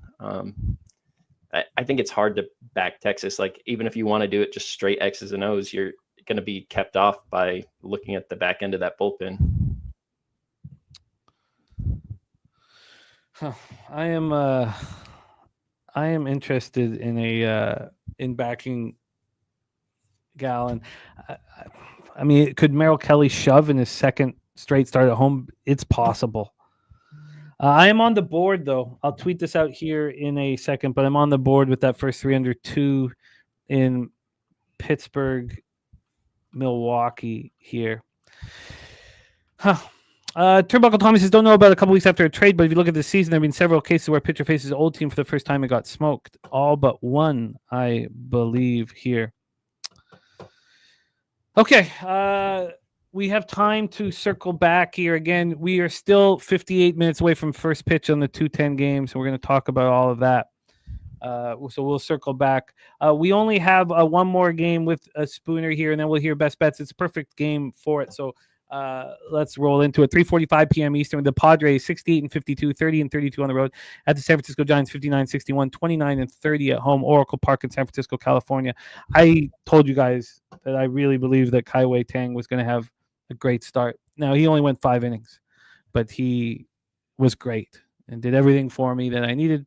He went up against Jake Irvin. It was a double up spot. Giants -1, Giants double result.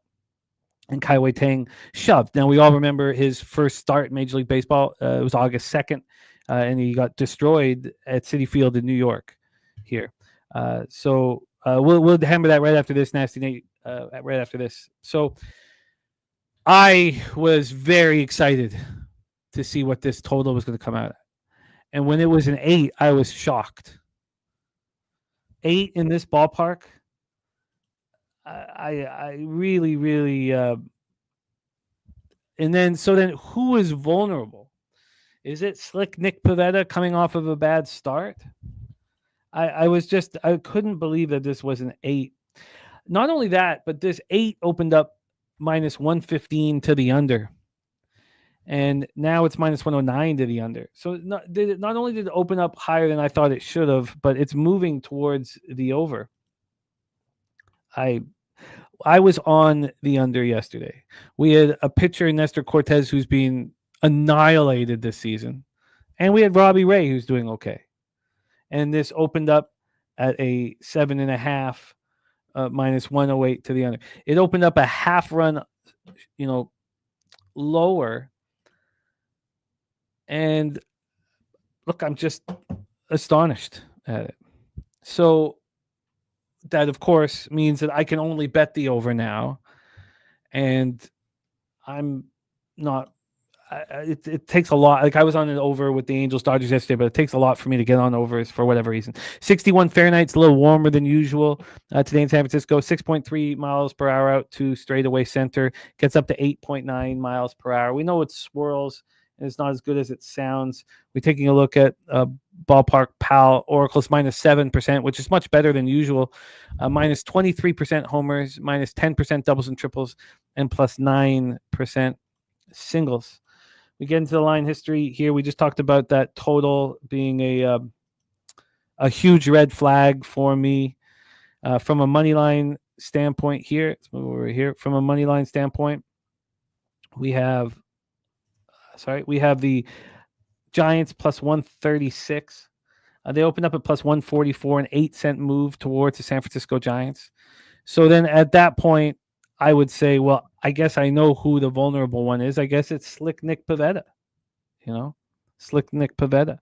Nutflesh Allen says, we will find out soon what's going on behind closed doors in the San Francisco organization. The season is over. And as far as this game, you need to look at San Diego team total over. Jermaine is on the Pivetta under 17.5 outs. Don Play says FanDuel doesn't have 3 innings under. What about the Nerfy? I think that just it's too nerve-wracking to put it into 1 inning here. I mean, you can hit first 3 unders and with a run scored in the first inning. 3 under on quite a few of the domestic books. Like BetMGM has them for sure. I believe Caesars does. I believe Bet365 does. Anywhere you have FanDuel, you should be able to have access to one of those books. Yeah, it's worth. I wouldn't necessarily move to the first inning myself here. Tommy says, wouldn't you say Pivetta is close to Ray? Sure. And Nestor is comparable to Tang? Yeah. So then you say, no, but now we'd be saying that Pivetta must be worse than Ray and Tang must be better than Nestor. Or sorry, the other way around. That Pivetta's worse than Ray and Tang's worse than Nestor. I don't believe that's the case. Why is this a half run bigger? And 8, you know that those flat numbers appeal to overbettors. So the half run difference makes no sense to me, Tommy. To me, with the total. And when do we see 8s at Oracle? Never. You never. I bet you want to see how many unders I bet at Oracle this year. Probably more, by far more than any other ballpark. And so the 8 caught me by surprise. Tommy says right, which is why the total will be 8 instead of 7.5. So I think that Tang's numbers are much better than Nestor Cortez's numbers, and if Pivetta is close to, I mean, we just saw Tang completely shut down. You could say it's a weak national squad, but no, there's no reason this should be an 8 to me, Tommy. But again, we're able to decipher these lines however we see fit that works into our action here. Slick Nick Pivetta, 11-4, 2.94 ERA, 0.96 WHIP. Last start, as I said, allowed 5 runs over 6 innings. I mean, with this line moving towards Tang, it's saying that it's Pivetta that is the danger here. Lefties 180, 503 OPS. I doubled up on this game yesterday. I thought that market was blatantly obvious that we were getting an advantage. For the books were telling us that Nestor Cortez was going to have no problem here in this pitcher's ballpark. And I know Spooner was on the Padres too. I was on the Padres and the under 7.5. It was a very, very important game to me. I could read the market very easily. And here, if I was to say I'm reading it very easily, I would then be on the over. Pivetta has been excellent all year long. He's been excellent on the road, 23 earned runs and 10 road starts. The Padres are hitting hard, 271, 756 versus righties last 30 days. So are the Giants, 256, 740. But these bullpens are incredible. They're incredible. Cactus Black thinks Tang is going to get touched.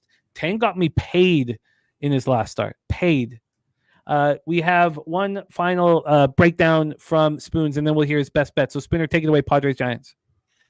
I'm not sure if it's really telling you that Nick Pivetta is the one that's going to get hit. I think it's telling you that the Padres bullpen is absolutely cooked right now. Suarez has gone 3 of 4, including back-to-back days. Jason Adam, 3 of 4. Adrian Morjan, 3 of 4. Estrada has just gone 2 of 4. He'll be somebody that's available today. Mason Miller probably available today as well. Outside of that, there's none of their arms there. The Morjan, Suarez, Jason Adam combo has been what's really carried this team to a lot of their wins. Like if you look at their saves and holds, they all pile up right there. Mason Miller, definitely great closer. Like I said, he'll be available in the 9th if they need him. But I think this is a little telling. This line should be moving to the Padres with the amount of money that's on them, and it's not. I look at Tang. He struggles with lefties in a short sample size, and I think the Padres have the bats to expose that. I was looking at a Padres first 5 kind of bet here. It's probably not something I'm going to actually get to the ticket window with. This market's really suspicious. Tang is not your average pitcher. Most guys feature a fastball that they throw more than half the time. This guy throws 3 breaking pitches more than his fastball, a sweeper at 25%, a curve at 25%, and a change at 20%. So that 4-seam is only sitting there at 19% usage, one of the lowest in Major League Baseball. So that could be a weird look for the Padres, but you have some really good lefty bats in there, and then around it you have Tatis and Machado. I could see this being a spot where the Padres go up big and the Giants find a way to come back. I never want to play an over in this park, but I think the winding, swirling effect gets magnified more at nighttime than it does. This is a pretty early game in the day over there, so I think that total is telling you it's a little more offensive friendly. I go up and down this Giants lineup from an X's and O's perspective, and I don't really think they match up that well versus Pivetta. I think he pitches well. I don't see how they get runs off Pivetta. I could see when their lesser bullpen arms come out right after how they get runs, but it doesn't make sense to me that they tag him. Maybe the first 5 line would help tell you that story, but I think it's telling you the Padres bullpen is susceptible to give up runs, and I tend to believe it with the amount of money and absolutely zero movement here. And it's been a phenomenal bullpen.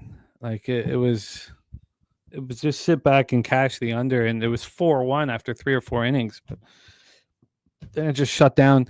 Spooner, what is the rest of your action today, my friend? I have 3 bets today. I have the Detroit Tigers -130 money line. I have the Yankees money line at -125, and I have the Phillies money line at -136. The market in that Phillies game is disgusting. I'm going to tell you that one of the bats is going to be out of the order for the Phillies today. I'm not sure which bat it will be. Spooner, thank you so much for rocking with us here, my friend. I'm going to pop Spooner's X handle in the chat. Please support our guy, Spoons. Spoons, thank you so much for your time and all of your energy, my man. We will go over the Yankees and Phillies spots. I do think I'm close to moving on that Diamondbacks first 5. I'll let you know if I move. I'm not sure if I will get there, but excellent work as always, Spoon. Also, Spoon starring over on the Sauce Network, doing great stuff over there as well. I'm gonna pop your X handle here in the chat. Spooner, my friend, any last words for the cappers supporting the show? No, just best of luck. Enjoy the day. Hopefully cash some bets, gamble responsibly, and have a good day. Leche those bookmakers. There he is, Mr. Morgan Spooner. Jose, we're talking about your close friend, Slick Nick Pivetta. Your thoughts here, my friend. By the way, shout out to my close friend Nick Pivetta for giving it up against the Red Sox. It was funny to see, and it was also hilarious to hear that Alex Cora was like, "Oh yeah, his numbers are fine. They're like just like last year. He's just playing at a different ballpark." So that was hilarious too. So Jimmy, yeah, after hearing your breakdown, I cannot believe you're not on the over in this game. Like you haven't bet it already. Like this is the classic. This is a spot we've been talking about for the last week. You think the line should be one thing. It opens up the other spot, so you just kind of have to trust it and bet what the line's telling you. So I'm going to bet the over in this game. I'm just going to straight believe in your capping sense here.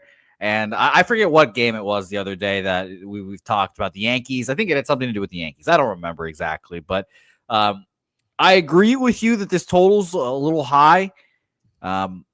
Pivetta is a fly ball pitcher, and he should get all those fly balls to get knocked down in this, ballpark.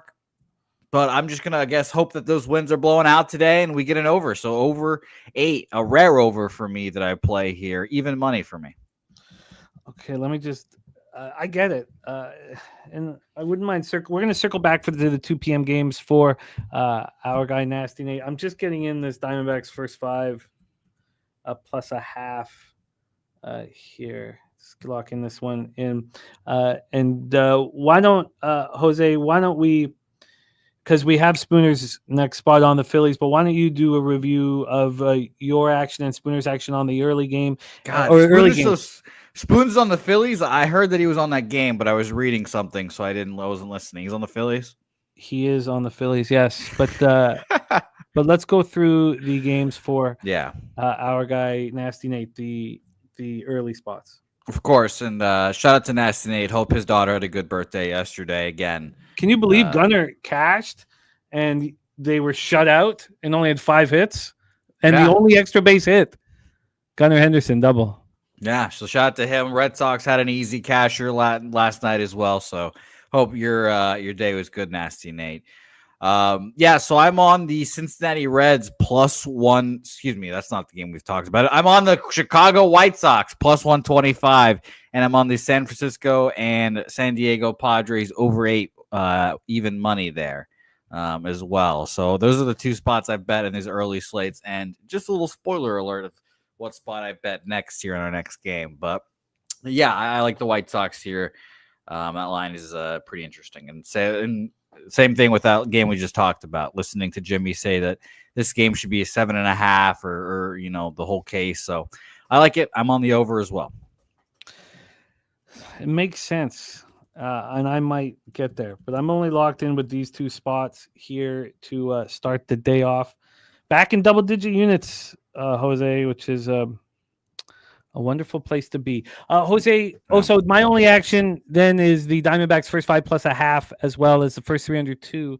And now that Cruz is being announced out, I still may move on the Pirates first 3 plus a half. I just wanted to see the line's not moving here for me, so I'm not sure. I'm not sure if I get there.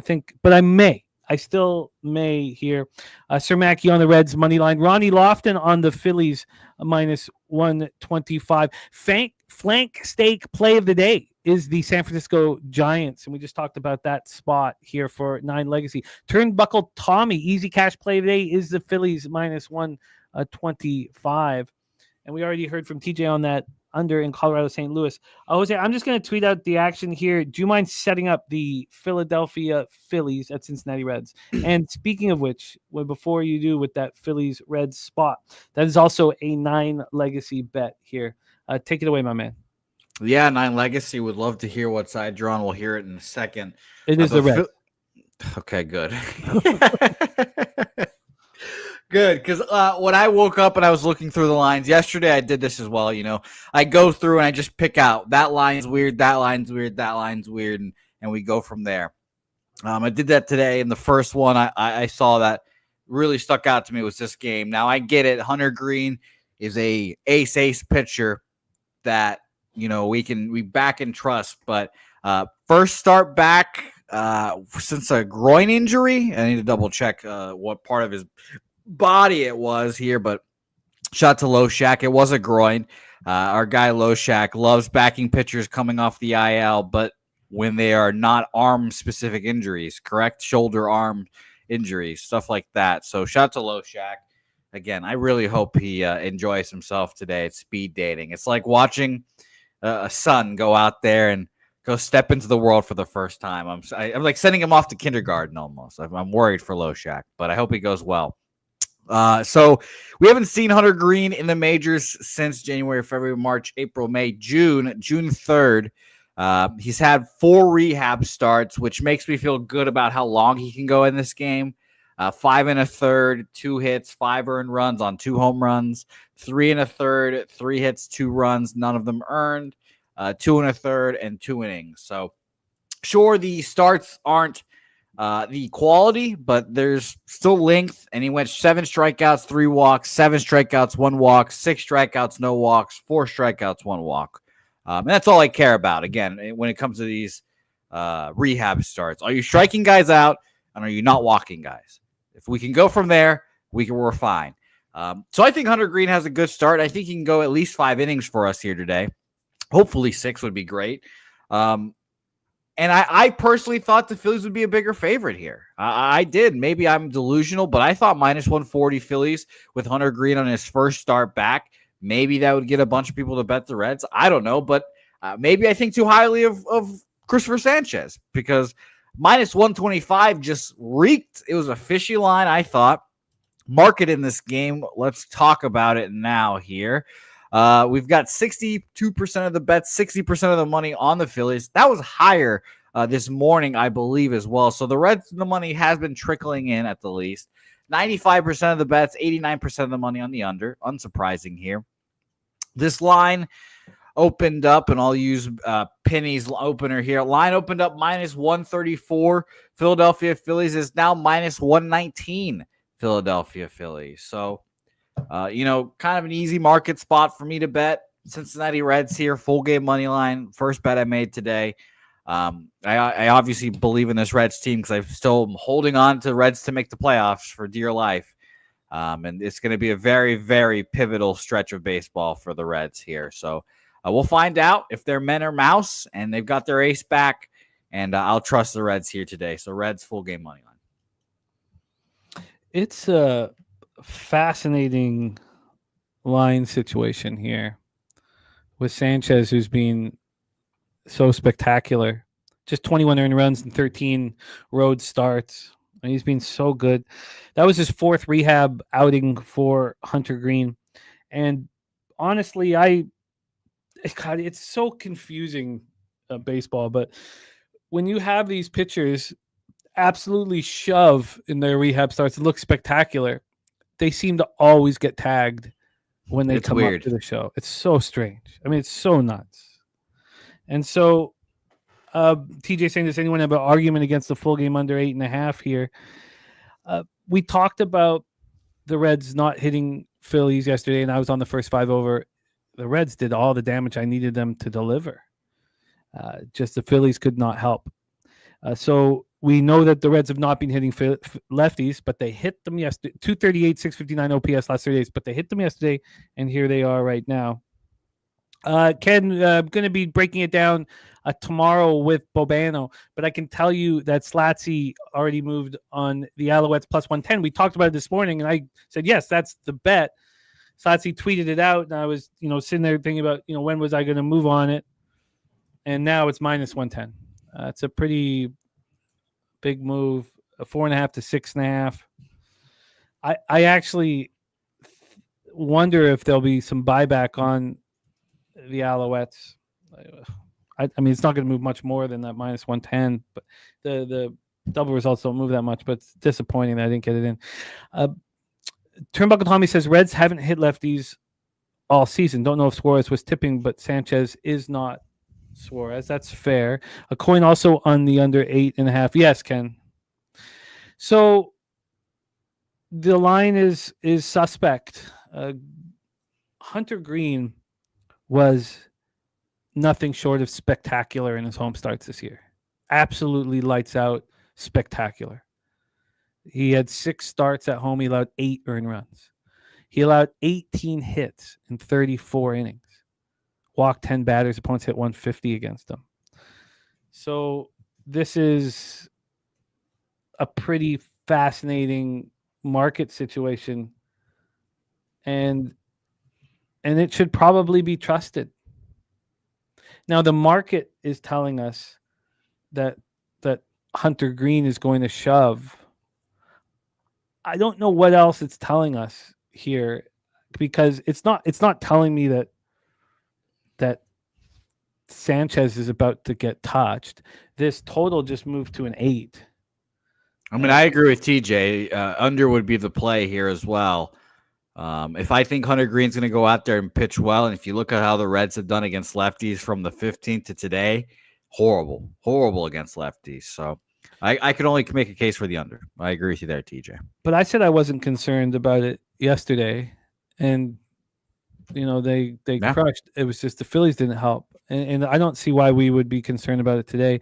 I don't have concern about the light rain either. I wonder if that's a mistake.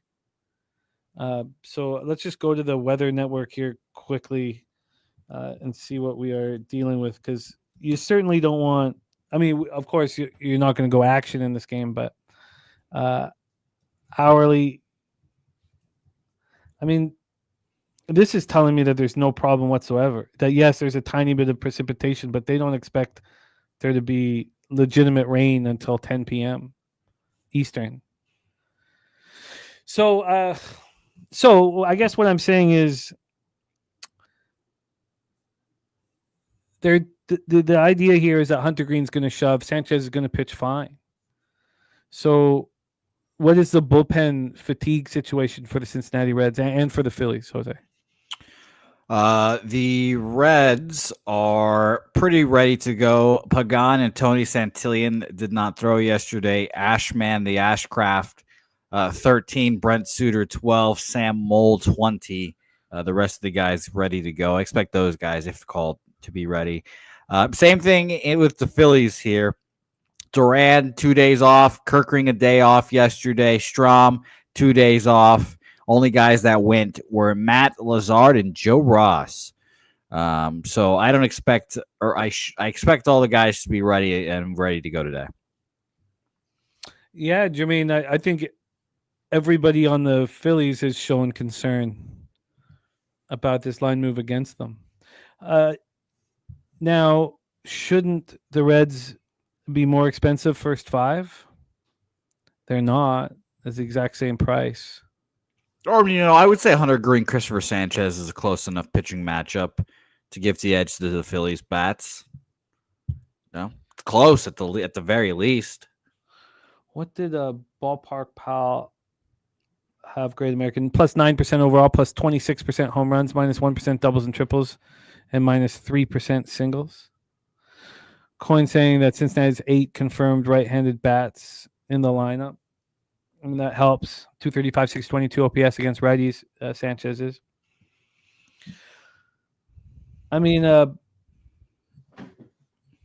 I'm surprised that there's been this move towards the Cincinnati Reds, so I agree, with, like, I'd love to ask Spooner. Well, Spooner's in the chat, so maybe he can answer this. Like, Spooner, if you hadn't moved on the Phillies, would this get you off of them?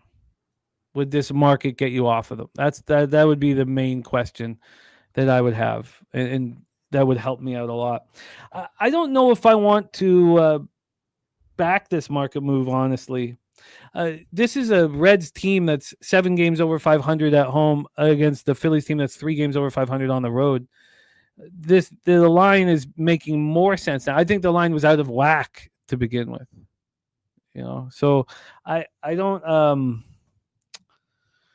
I'm going to hold off at this point, and I'm very curious to hear if Spooner, now seeing this, knowing that there was this market move, would still want the Phillies. A coin saying that Texas has 5 confirmed. Okay, says he would bet them again right now. Okay. All right. That total has moved to 8. If you're still looking at 8.5, I can imagine that you would find that appealing. Jose, what did you move on? Just the Cincinnati Reds full game, because I love going heads up against Spoons, apparently. And what did you get? Plus 112. Plus 112. I'm going to need more time with this game. Spooner says the market is overvaluing agreeing on name value. It's interesting. I think his minor league starts were fine. He said Spoon saying that he's wild. I think it's nuts, personally. Well, no, I mean 3 walks and allowing 5 earned runs in that last one. Overall, he allowed out 10 earned runs in 13 rehab innings. He struck out 24 and he walked 5. He did allow 4 homers. Yep, 2 and 2 starts. That's what it was, 2 and 2 starts. But I'll trust Hunter Green and him trying to figure out and locate his fastball rather than, the 24 strikeouts, 5 walks number is the one I care about there. Okay, I'm going to need more time. We have game 2 of Jose versus Spooner. Jose versus Spooner. All right, let's roll on here. We also were rolling through Stacks play day number 3 was Corey Seager over 1.5 bases in that Arizona-Texas game at -103. So Stacks play day. Now we're going to talk about his first 2 plays today in WNBA. He's joining us as is our guy Billy Brisbane, but it's Seager over 1.5 bases at -103. Stacks.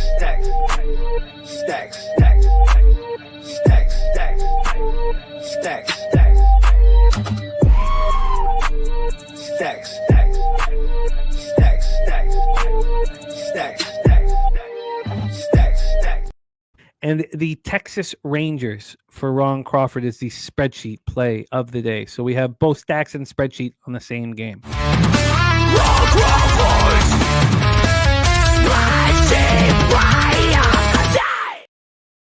All right, let's roll on here. You know what? Honestly, after all of that with Philadelphia, Cincinnati, I don't think I bet it. I think that the market move now that I sit with it longer, more has to do with the opening line wasn't right. That's it. The opening line, it should have been what it is now. I mean, the Reds are 7 games over 500 at home. The Phillies are, they're a good road team in Major League Baseball because it's so tough to win on the road, but they've only won 3 games over 500 on the road. They probably shouldn't have opened at that big a favorite, even if we have no idea what Hunter Green's going to bring to the table. And the fact that the Phillies aren't cheaper on the first 5 tells me that they think Hunter Green's going to pitch well, but the opening line was wrong, and the models stated that. So I don't feel like it is inspiring me to make any moves. Let's move on. 6:35 p.m. Eastern with the Seattle Mariners. 67-53, 30-28 on the road. The Baltimore Orioles, 53-66, 28-30 at home. We're at Camden Yards, Charm City, Baltimore, Maryland. Let's get into the weather to get us started here in Baltimore, and it's rain. Rain's a huge problem in this game. I wonder if Roto has this in red, and they do. They also have the Cincinnati game in red. I don't think that will be as big of a problem, but the Baltimore game there will be maybe they just push the game a little bit because it turns into drizzle and little. This is a game that could be skipped at this point. We're not sure if this game will go today. Logan Gilbert against Trevor Rogers. And TJ says Circuit just dropped San Diego again. Certainly a San Francisco spot, guys. Bet it. There we go. From TJ. Beautiful. I hope Pavetta gets touched up because it's better for the over. They're telling us that Slick Nick is the issue. I think Tang throws a nice one again. But we'll have to see him against a really tough Padres lineup. But Logan Gilbert going up against Trevor Rogers. Look, Trevor Rogers has been nothing short of spectacular. He's been phenomenal at home. The problem here is rain, and it's a huge problem because the Orioles bullpen's trash. Trevor Rogers has a 1.44 ERA, 0.83 WHIP, and now we're through 62 and a third innings. He's allowed 2 home runs in 62 and a third innings, and it gets even better when we get home. Home, he's had 3 starts, thrown 21 and 2/3. He's allowed 1 earned run. He's walked 3 batters, and he hasn't allowed a home run. Opponents are batting .086 against him at home. I mean, at what point do we say, look, he just has it going on right now and should be trusted heavily? Wow, Circa's moved to the 7.5, Coin says. Wow. That's in the Giants game where I was, thought that that's what it should have opened at. And let's see what that. Wow, I'm still getting an 8 here at 365, but it's moved 5 cents from -115 to -120. Mariners are not hitting lefties, 213, 681, and the Orioles aren't hitting righties, 234, 698. Logan Gilbert is a different pitcher on the road, a vulnerable pitcher on the road. I don't know how anybody, and TJ says Circuit being 7.5 all day. So the Circuit just inviting cappers to bet the over. Wow, that's wild. Big Zo says just started uprating heavy again. Wouldn't be surprised to flash warning soon. Interesting. So I would love to back Trevor Rogers here, but I don't know, how we can with the weather issues. This total's an 8. It opened up at 8.5. It moved to 8 at 12:50 p.m. 56 minutes ago. We have the money line right now here for this one. I think if this game is just delayed, if we think that it goes at some point, then it might be still worth moving on Rogers and the Orioles. But there's been a move to the Mariners, -137 to -144. We go to the cash flow for this AL spot. 63% of tickets in cash on the Mariners and the line moving towards them. 82% tickets and 87% cash on the under, and the line moving towards the under. So, look, this all sucks because of the rain. Jose Bouquet, take it away, Mariners, Orioles. Yeah, it's a tough game to cap because of the rain. I like both of these. Well, I don't really like Trevor Rogers, but I can respect how well he's been pitching. So I leaned under, but it wasn't a game I was interested in. So I've stayed off. If this game is postponed, I would imagine it would hurt Gilbert more than it would hurt Trevor Rogers. But again, you don't really know exactly how it's going to bang out. TJ says, I was on Seattle Island yesterday when it dropped to -140. Today I would flip to Baltimore first 5, but I agree thunderstorms off and on all day, so I have to let it go. I think that's a responsible decision here. If it's postponed, I do think that would not benefit Trevor Rogers, but he'd handle it better being at home than Logan Gilbert. So, and Spooner says if the game gets delayed mid-game, Orioles lose all their value. This is a spot I want to back Rogers, but if he goes out there for 3 innings and gets delayed, Seattle's a big bullpen advantage. I think that postponed is the most likely scenario now, but I'm sure the field's covered as we speak, so we'll see. Let's roll on. 6:40 p.m. Eastern. Jose, we have the Miami Marlins 57 and 62, 29-31 on the road at the Guardian, 62 and 56, 30 and 27 at Homer Progressive Field in Cleveland, Ohio. Let's take a look at the weather and then the ballpark pals expectation of Cleveland. Very upsetting. Thought I was completely in business yesterday, up 3-0. I pushed the -1 and I lost a double result. I still think I'm going to lean in that direction for action. I could have got the first 5 in it,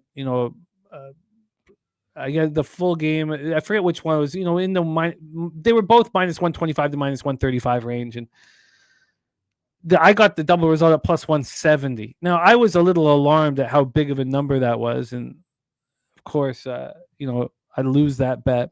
If I had have just, drank the juice, I would have, been up a unit, pushed the first 5 and hit the full game. So, but then it worked in the in the Royals game. So tricky. 79 Fahrenheit feels like 85, 5.4 miles per hour in, dies down to 3.6 miles per hour here. We have Yuri Perez going up against Gavin Williams. Gavin Williams being absolutely shoving.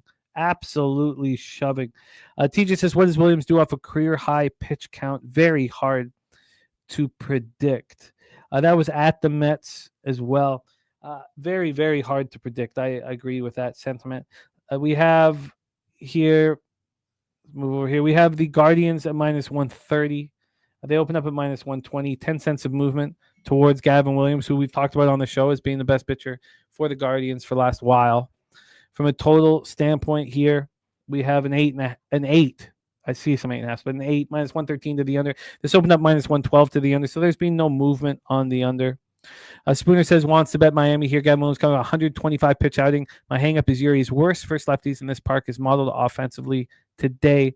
San Francisco 49er on the Marlins team total over. Turnbuckle Tommy on the Marlins first 5. Cactus Black on the Marlins money line.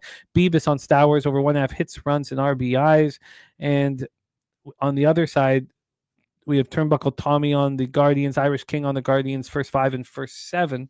Robert Franklin on the Marlins first 5 money line, and AM on the over 7.5 here. Same with Justin McKelvey. So we have let me look at this total again. So no movement, and then we have the money line move. 10 cents towards the Guardians. Yuri Perez, 4-3, 3.25 ERA, 1.01 whip. His last start, 5 1/3, 7 hits, 5 runs, 3 homers, 1 K, 2 walks, and 8-6 loss at the Braves. On the road, he's had 7 starts, 33 2/3. He's allowed 15 earned runs, and opponents hitting 200 against him. He's been good on the road. His splits are very good. Gavin Williams on the other side, it gets hit hard by righties. Now, obviously, that was a non-issue in his last start. Xavier and switch off the hop. Then you have Ramirez batting 3rd, Otto Lopez batting 5th, and Hernandez batting 7th. Not a lot of dangerous righties in this lineup. It's a perfect lineup for him here. Zoe says that it looks like the rain should be done by 6 p.m. in Baltimore. So storm is moving fast. That would be helpful. TJ says Jose asked about Cleveland here based off the market. 10-cent move. Take a look at the cash flow for the 10-cent move. 52% of tickets, 74% cash on the Marlins, and a 10-cent move away from the Marlins. 80% of tickets, 91% cash on the under here.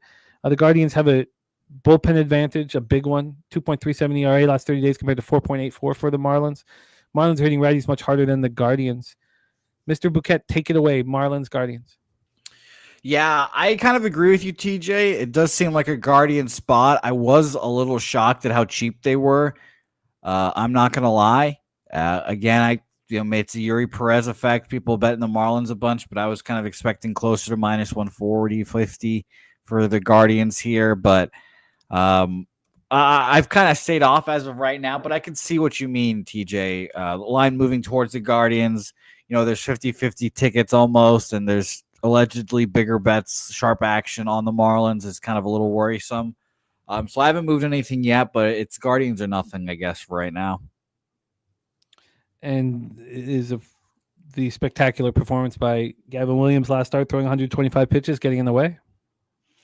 That doesn't help me. I'll tell you that, So I'm going to probably just stay off.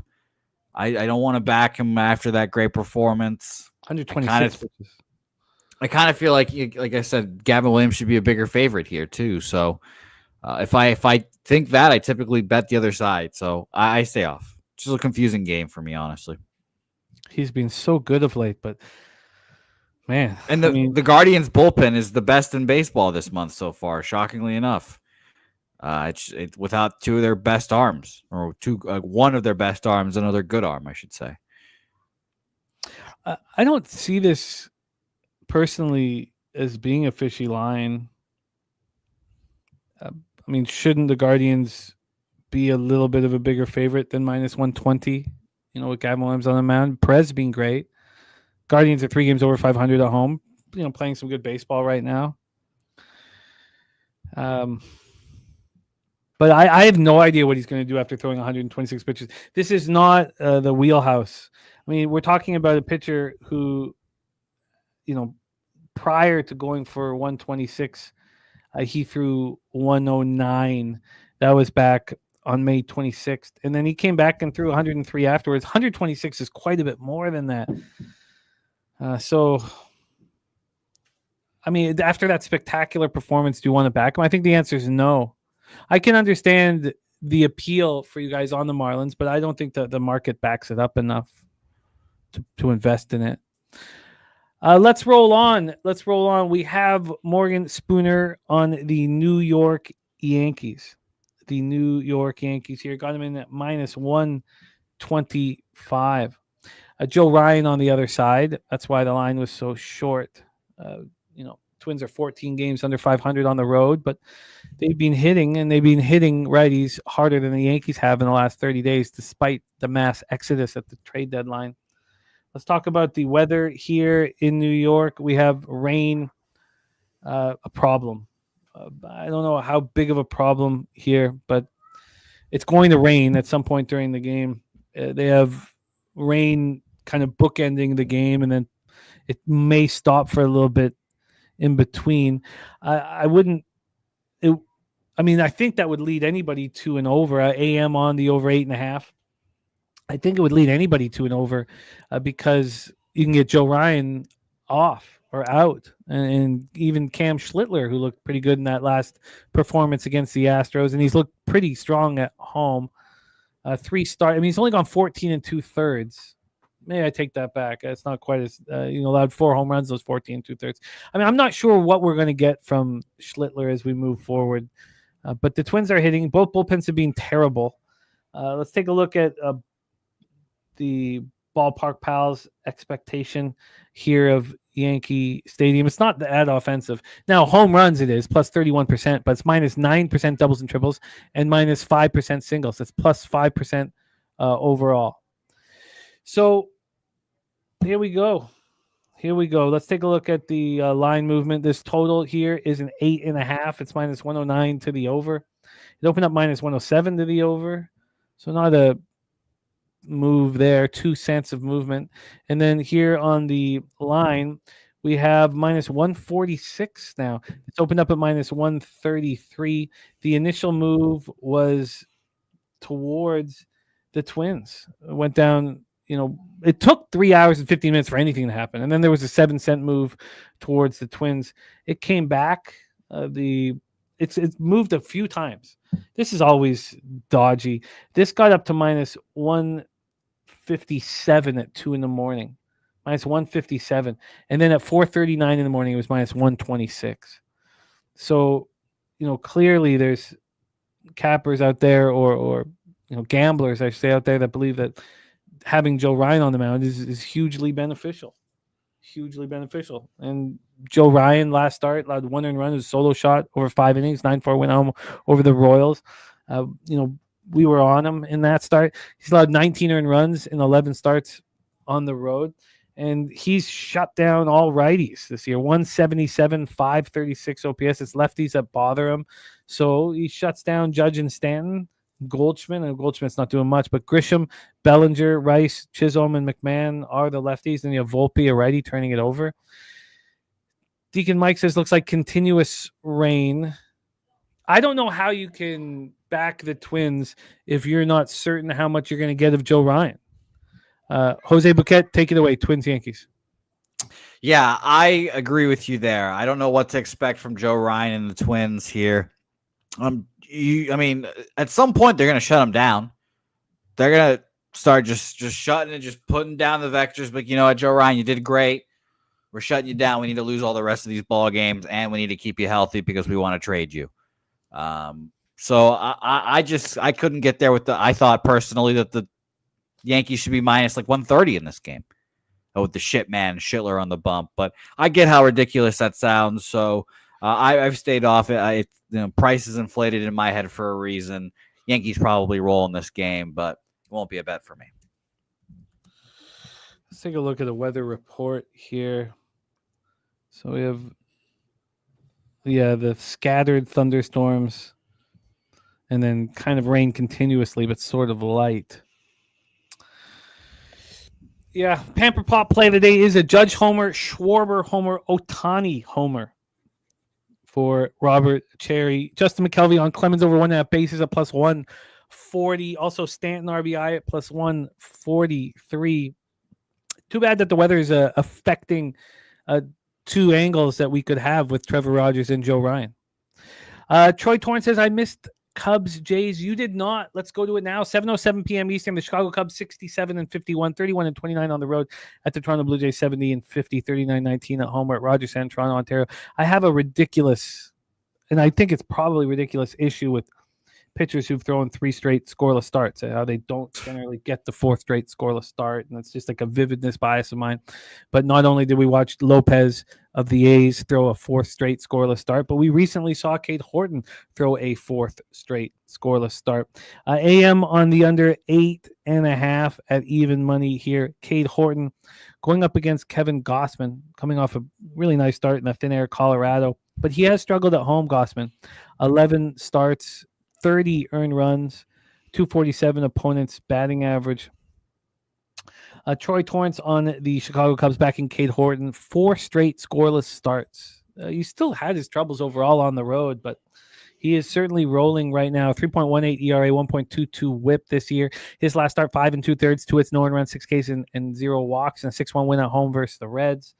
And his splits are becoming very strong. Lefties have a higher average. Righties hit with a little bit more power, but both OPSs are under 700. For Gossman, righties have hit him quite a bit harder than lefties. And this is the lineup that you want to go against if your problem is right-handed batters. Suzuki DHing is dangerous. Then Carson Kelly batting 5th. Happ is switchy. And then Swanson, Horner, and Shaw. I mean, it's the lefties that are that put the fear into you. Of course, they're batting 1st, 2nd, 4th in this lineup. So let's roll here. Let's get into the line history. Both bullpens have been atrocious. It has not affected the Jays as they're just ripping the leather off the ball. Jays versus righties, 328, 929 OPS. Cubbies versus righties last 30 days, 234, 691 OPS. So let's pull up the line history here. We have the Jays right now at minus 126. They opened up at minus 130. A very, very slight move to the Chicago Cubs. The line, doesn't make sense with the Jays being 20 games over 500. It does tell me that Gossman is vulnerable. How vulnerable? Let's take a look at this total. This total is an 8.5, and it's juiced to the over at minus 115. Opened up at minus 109. And then we go to the cash flow here. When we go to the cash flow here for interleague action, we have 53% of the tickets and 76% of the cash on the Chicago Cubs. It's not really moving the line. 90% of tickets, 94% cash on the under, and yet this is moving to the over. These bullpens are atrocious, so maybe we're better off, kind of waiting. Maybe we're better off waiting. Now, Billy Friedrich talks about the struggles that Cade Horton's had on the road. 7 games pitched, 6 starts. He's allowed 40 hits in 34 2/3 and 20 earned runs in those 34 2/3. Opponents hitting 294 against him. So we should then take a look at, has he turned the corner at all in any of these road starts that, are they a part of this 4-game run? The one, he had a shutout of the Chicago White Sox. He also got touched by the Twins in the road start before that. Is he a different pitcher right now? Those 3 successful starts have come at home. If Cade Horton is vulnerable somewhat. Now, we talked about 4 straight scoreless starts. He's had scoreless starts in 5 of his last 6. But, 5.47 ERA in June. But he's been absolutely rolling. And this is something that Troy said would happen. He's got 6 straight starts of rolling. 2 of those starts have come on the road. If you look at those starts and combine them, it's 11 innings pitched, and he's allowed 4 earned runs. Nothing wrong with that. Mr. Bouquet, take it away. I'm going to stay off this game. Everyone kind of knows how I feel about the Cubs at this point. I did kind of expect a higher line from Toronto, so I don't know. Is Cade Horton, do you consider him the best starting pitcher on the Cubs? I mean, right this minute, yes.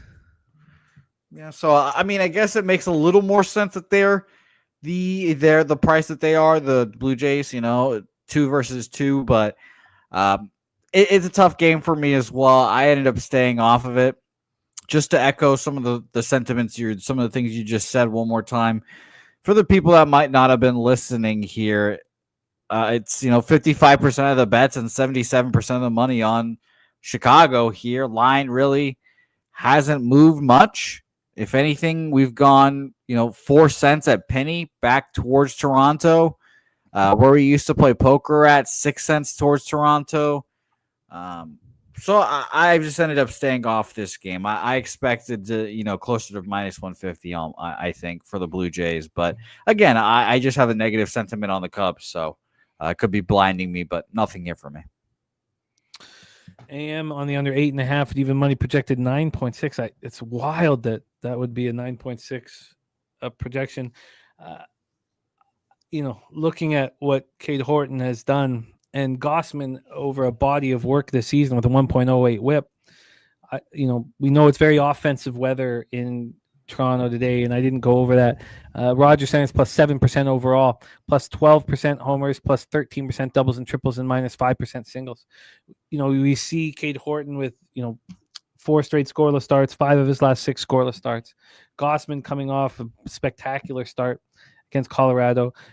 We have TJ pointing out how difficult the Cubs bats are, how tough it's been for them. Last 30 games, it's right-handed pitching 238, 650, 238 average, 655 OPS, 114 ISO power. TJ, I'm going to yes, the roof will be open, Kelly. I'm going to fade Cade Horton off of these scoreless starts, but I'm going to take the over 8.5 in this baseball game. Offensive weather, 2 pitchers who statistically look very good right now.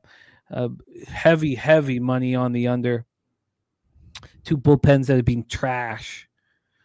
And what I'll do is, if Horton and Gossman shove, I will then move live on the over at some point, maybe in the 4th or 5th inning. So finally, third bet for me. They haven't been coming too quickly. We are 5 minutes away from action here in Major League Baseball. We got Just My 2 Cents in the house, one of the stars of the Locker Room Talk podcast. They had their 100th episode yesterday. They also went live for the Contender Series, Dana White Contender Series. They're going to be going live on these Tuesday nights, so keep an eye out for them.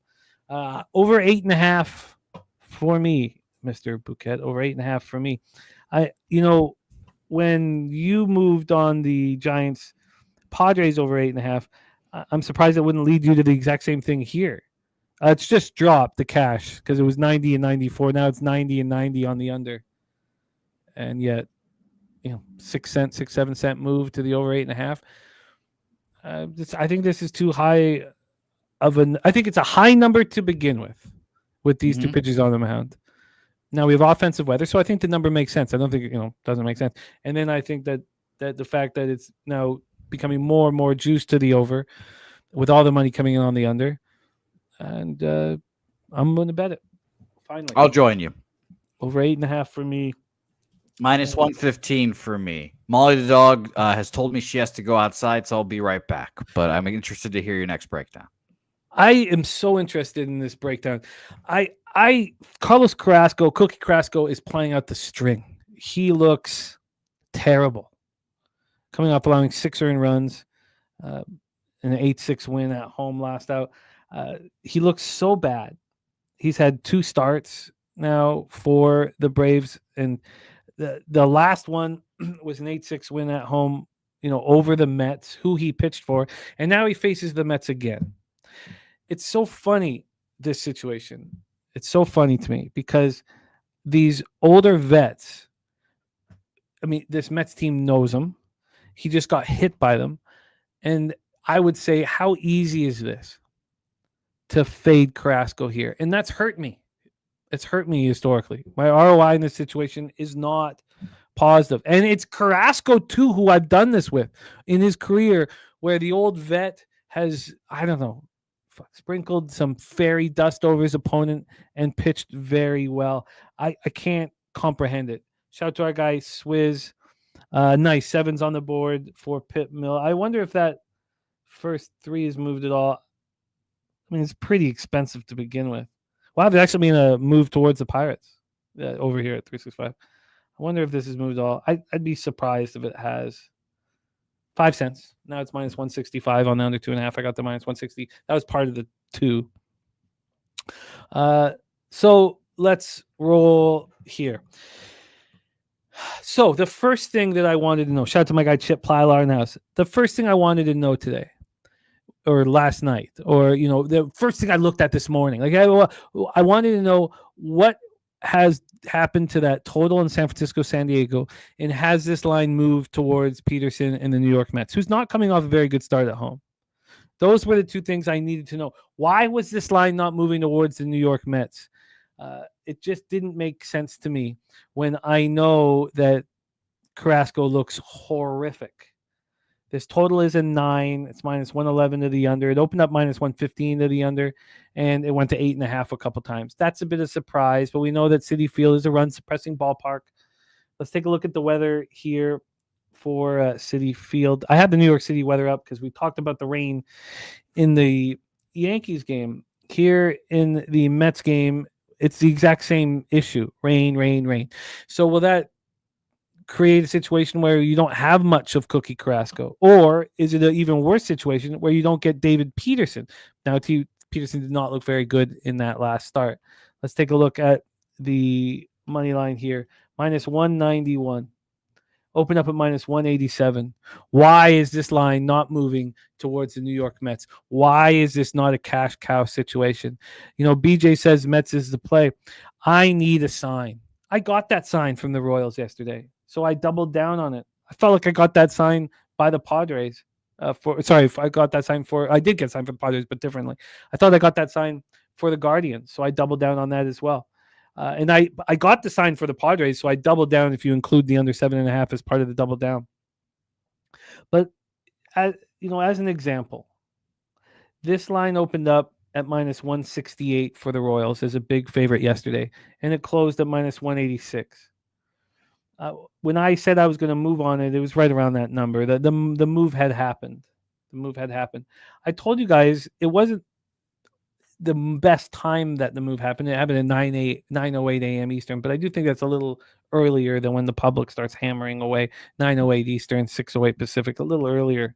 Here, why did this not move 30 or 40 cents to the Mets? We saw the line move 60, 70 cents to the Brewers, saying that was a slam dunk spot. I was astonished. And I think the reason why is because of the rain. I really do. I think the rain is the reason for it. The fact that you're not going to be able to attack Cookie Carrasco for the entirety of the game. So I'm surprised here, that cappers think the Mets are a slam dunk spot because the books aren't informing us that is the case. Or I would be on double result and I would be on the -1. I don't mind at a 200 spot to be on both of those because I can get that -1 if it's a little under 200. It'll be 200 at 365, but I can get it offshore for like -185 or -190. That means I can get the -1 for around the -133, and then I get the double result for around a +120. 67% of the tickets and 74% of the cash on the New York Mets. 55% of tickets and 88% of cash on the under. What does that tell you? To me, it tells you that Carrasco is going to sprinkle that goddamn fucking dust here. Spooner says, on the list of possible outcomes, I wouldn't cross off Cookie shutting this Mets lineup out through 5. It's crazy. And I'm telling you, and I'd have to go back and study it and remember and figure out where it was. But in this past, Carrasco has done this to me. I mean, when you look at this and think about Carrasco played for the Mets, was so bad that was ditched by the Mets, then pitched against the Mets, got destroyed by the Mets at home, now goes to Citi Field and this line doesn't move 30 or 40 cents towards the Mets. If this was 9 years ago, and I'm down in Costa Rica for the first time capping a full season MLB public, I would have told you, how could this not be the best bet on the board? Now I know that the line should move to create a cash cow situation, and it's not doing that. At home, David Peterson's allowed 19 earned runs in 12 starts. Now, I don't know if we consider this a road start for Cookie Carrasco because he pitched in New York to start the year. It is the equivalent. It is considered road start, but it probably shouldn't give that. On the road this year, he's thrown 17 and 2/3 innings and allowed 15 earned runs. Opponents are hitting .346 against him, and he's allowed 6 home runs in 17 and 2/3. And yet this line isn't moving violently towards David Peterson, the New York Mets. I mean, so look at this. If they're starting pitching, if you compare the starting pitching, and you know that the Atlanta Braves, their starting pitcher compared to the Mets starting pitcher, allows 3.2 more runs over 9 innings, and their bullpen allows 2.55 more runs over 9 innings than the Mets. How in the world is this line not moving? And I don't care if the Mets shove, because I'm no longer ever again going to fall for these spots when it's so blatantly obvious. But the market doesn't tell you so. This is a team that's 18 games over 500 at home, going up against a team that's 17 games under 500 on the road. I don't mind that it opens up at -190 or -195, but it must close at -245. Jose Bouquet, take it away, Braves Mets. No, great breakdown. I'm going to stay off. I thought it was a Mets smash spot, perhaps, but I agree with your market take. I don't want to back Cookie, and I don't want to back this crappy Mets team right now. So nothing for me. And I would have. I told you this. These were the 2 games again, and this is what interests me the most about capping an MLB season. How is this not, a different line? So let's roll on here. AM on the under 9.5 says Circa hung a 9.5 for some ungodly reason. Go get that cash. Sir Mackey says it's a must win for the Mets. Yes, I agree with that. And look, I was on him yesterday. -1 at +109. And I was ready to back them again today. People told me yesterday not to do it. Right? They said yesterday, how could you? No, it wasn't how could you. It was just we talked about catching the falling knife. And I was like, you know what? I'm fine with it. I'm going to try to catch the falling knife. It took me a little bit to get the confidence for it. And Holmes didn't look very good. And we still got the job done. With that here, you had a team that had been losing. And it opened up at -127 and it closed at -137. And you were going up against Spencer Strider. I mean, I think it all fit the puzzle that we're trying to find. And this one didn't. So we move on. I hear you, Jermaine. I hear you here. I hear you. And Redbeard says they're doing a Pete's ceremony before the game. In my experiences from Redbeard says ceremonies never end well for big favorites, and that's true. Alonso passing Darryl Strawberry for the home run record here. Okay, let's roll on here, Jose. With your Boston Red Sox, 7:10 p.m. Eastern, the Boston Red Sox 66-55, 27-33 on the road at the Houston Astros, 67-53, 36-25 at home. We're at Daikin Park in Houston, Texas. We have Walker Buehler going up against Hunter Brown. Walker Buehler, it was such a funny spot. TJ texted me after we started watching his last game. It was a 10-2 win at the Padres. Why on earth, with Walker Buehler going up against Nick Pivetta, was that line not moving? We knew that buckets of money was coming in on the Padres, and this line was not moving. They were opening up their arms to anybody who wanted to bet the Padres. And what does Walker Buehler do? He goes out there and shoves. 6 innings, 4 hits, 4 Ks, and 2 walks. It was very, very strong. This is a pitcher who struggled all year on the road. Opponents are hitting .312 against him on the road. He's allowed 35 earned runs in 10 starts, 35 earned runs in 48 in the third. He's allowed 63 hits in 48 in the third. But if you studied the market, you would know that it was Boston Red Sox or pass in his last start. Going up against Hunter Brown, it was the opposite for Hunter Brown. Why was Hunter Brown not a bigger favorite going up against Schlittler in his last start? It didn't make any sense. The line moved towards the New York Yankees. It didn't make any sense. And the Astros won that game. They won it 5-3 in extra innings. And I know a lot of people who were on the Yankees. The market told us to bet the Yankees, but I can't bet against Hunter Brown. So we had different situations and a different story, and I can't wait to try and figure this one out. Hunter Brown, 9-5, 2.51 ERA, 0.98 WHIP. 160 strikeouts over 136 in the third. He's been excellent this year. He allowed 2 earned runs over 5 in the third. He did battle. It was tough for him. At home here, he's had 10 starts. He's only allowed 16 earned runs.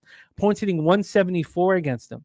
This line here with the Astros, 11 games over 500 at home, against the Red Sox team that's 6 games under 500 road, should have the Astros as a big favorite. And the market should make them an even bigger favorite as this line's been available for some time. And we'll find that out right now. Lex Steele in the house. What up, Lex? Red Sox versus righties, 247, 756 OPS. Astros versus righties, 255, 707 OPS. So there are some problems. Red Sox are hitting righties harder than the Astros over the last 30 days. Red Sox bullpen's been pitching much better than the Astros over the last 30 days. Are the Astros panicking here? Are they panicking, with the Mariners breathing down their neck? Let's get into the line history here and the cash flow and then see if it correlates with what we were talking about and what we saw last week, or when these two teams started. We have loaded bases for the Nats here. I'm looking at a site that's a little late to the party, so I'm not sure what's happening now. But let's take a look here. We have the Houston Astros right now minus 150. They opened up at minus 162. I think that minus 162 is a fair opening line, honestly. Now, you could say that the state of these two franchises, how they're playing right now, the line doesn't make sense. And that would be why this line is moved towards the Boston Red Sox. Red Sox open up at plus 146. You could say that doesn't make sense as an opening line, and that's why it's moved. And if you do say that, and the money's on the Red Sox, then you can still talk yourself into a reasonable decision backing the Houston Astros. We go to the cash flow here. Let's take a look here. We have 60% of the tickets on the Astros and 52% of the cash on the Red Sox. Well, that is, again, kind of establishing what I think makes sense. I think all of this makes perfect sense. I don't think there's a surprise here. I think that the Red Sox backers think it's too big of a line for the Astros, who are playing bad baseball. And this line has moved slightly in the Red Sox direction. 59% of tickets on the under and 80% of cash on the over.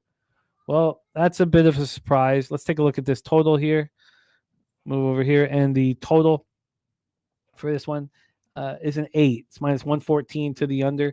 It opened up at 8, minus 108 to the under. It did go to 7.5. It wasn't a legit 7.5. Jesus, 4-0 Nationals. Wow.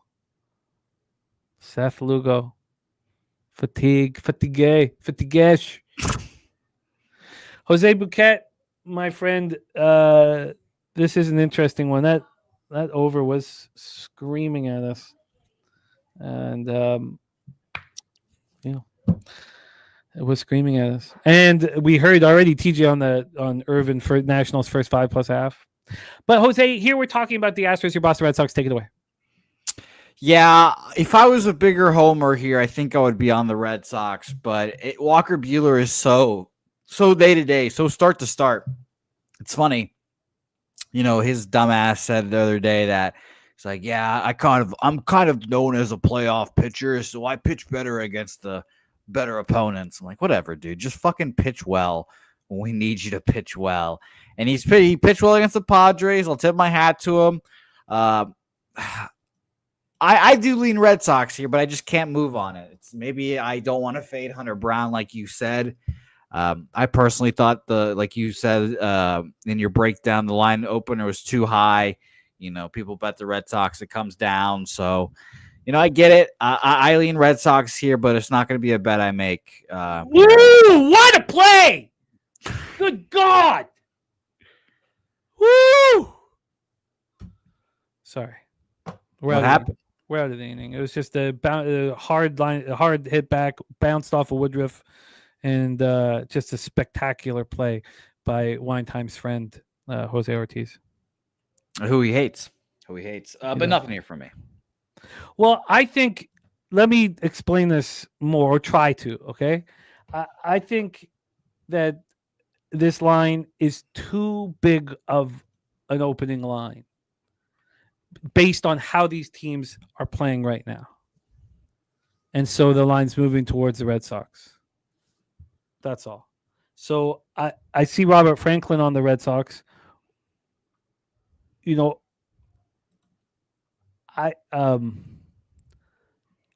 if I looked here and saw Red Sox, then I would say, well, it worked.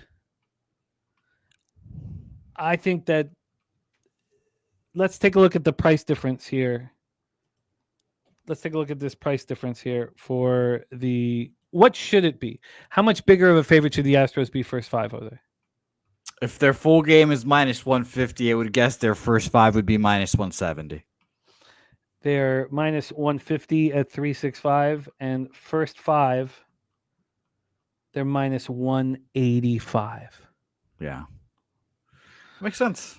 I mean, I get the bullpen advantage, but I don't think it's worth that much. And if Hunter Brown throws 7, 6, it's tough. Well, I am going to be on the Astros first five minus a half. I understand that JT thinks that's too expensive. I find that price being so expensive appealing. I'm trying to get away from the first fives minus a half, but that doesn't mean you don't pull the trigger at some point. Now, if I move on the first five plus a half, we have Walker Buehler, believing in himself, on himself right now. There was no sign of this coming, right? He just pitched very, very well in that start against the Padres that the market told us, the market implied that was going to happen. There was no sign of this coming, right? Let me just move over to Buehler. No, I mean, he's pitching, as the kids say, he is pitching for his job. I think one bad start could send him out of the rotation. All right, so that's that, and then I wonder here if it's worth doubling down. I don't know if it is. Can you talk to me about how good the Red Sox bullpen has been? Are they dealing with any fatigue? Bullpen use. Only Justin Wilson and Giovanni Moran threw yesterday because it was such a blowout. Chappie hasn't thrown in 3 days, about to be 4. Whitlock, day off yesterday, 17 the day before. Whitesert, 2 days off. Matt's 3 days off. This should be good. The only time we should be worrying for the Red Sox bullpen is if Jordan Hicks is in. He threw 20 pitches, not yesterday, but the day before. Jordan Hicks, not good. And who would have thought of that? But, yeah, I generally trust the Red Sox bullpen like and they're pretty rested. Just to talk about the Astros bullpen, a bullpen that I think just want to be careful. Be careful because no more Josh Hader, a shoulder discomfort. We've got Brian Abreu closing games. He's good. But the rest of the guys, Brian King, I guess. But we've got guys like Bennett Sousa, who's pitched well, 2.6 ERA. Respect to him. Steven Okert stinks. Caleb Ort, bad. Sean Dubin, bad. Enil De Los Santos, Colton Gordon. I mean, this Astros bullpen is bad without Josh Hader locking that down because there's now no bridge to the bullpen, to the 9th inning, to the 8th inning. So, just be careful with the Astros bullpen in the coming weeks. Well, I'm going to go up against Nasty Nate and unfortunately going up against both. When you're going to fade the Red Sox, you'll go up against Nasty Nate, but also I'm going to go up against Justin McKelvey. I'm going to be with JT. I'm on the Astros first five. I'm not on it yet, but I'm going to be on the Astros first 5 minus a half. And I'm not going to double down. I did take a look at the double result, plus 130. It's pretty appealing. But you just have to sweat out the bullpen. So I agree with your first 5 look. All right, let's roll on. A rare over bet for me last night in Dodgers Angels, and it was a no sweat victory. The last time Shohei Ohtani was on the mound, I faded him with hot dog water Nick Martinez, and I got the cash. And it was a big score, plus 140 at the end of the night. It was a hugely important score for me that day. And they played a hell of a baseball game, these two teams. It was so much fun to watch. And the Angels won in extras. So let's roll. Shohei Ohtani, Kyle Hendricks on the hill. Kyle Hendricks coming off the 6-5 loss at the Tigers. BJ on the best bet for the LA Dodgers. Got in last night. Lex Steele on an Ohtani homer. That was a big tie-breaking homer last night. Spooner says that Nick Martinez got interviewed after that game. He was drinking a beer during the interview. Old-timey, man. Old-timey. Nothing wrong with that, man. Guys are in that shit, man. That's probably why he's not a starter, too, because this fucking booze bag over here. But let's roll. JT says nut flush the team total over master. We have nut flush on the Astros team total over against Walker Buehler, coming off that great start, feeling good about himself. I'm very pleased with how this card's come together, even though there's not a ton of action for me here. Let me just make sure that everything is okay here. And everything is what the hell's going on? Are we not moving forward here? Are we still in the break between innings?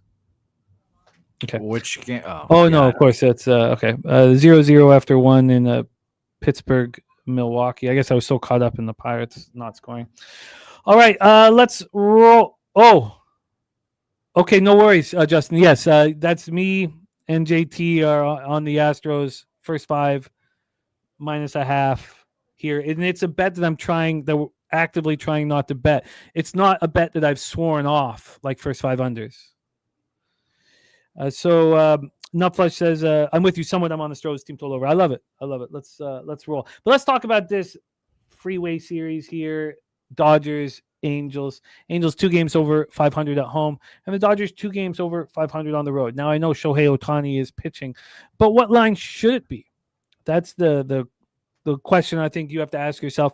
I've been kind of trying to figure out sort of a thesis onto how I want to attack baseball. And we talked a bit about it on Medicate Mondays, that there's, the 4 categories that I want to focus on. And if you guys missed that, you can let me know. We can talk about it.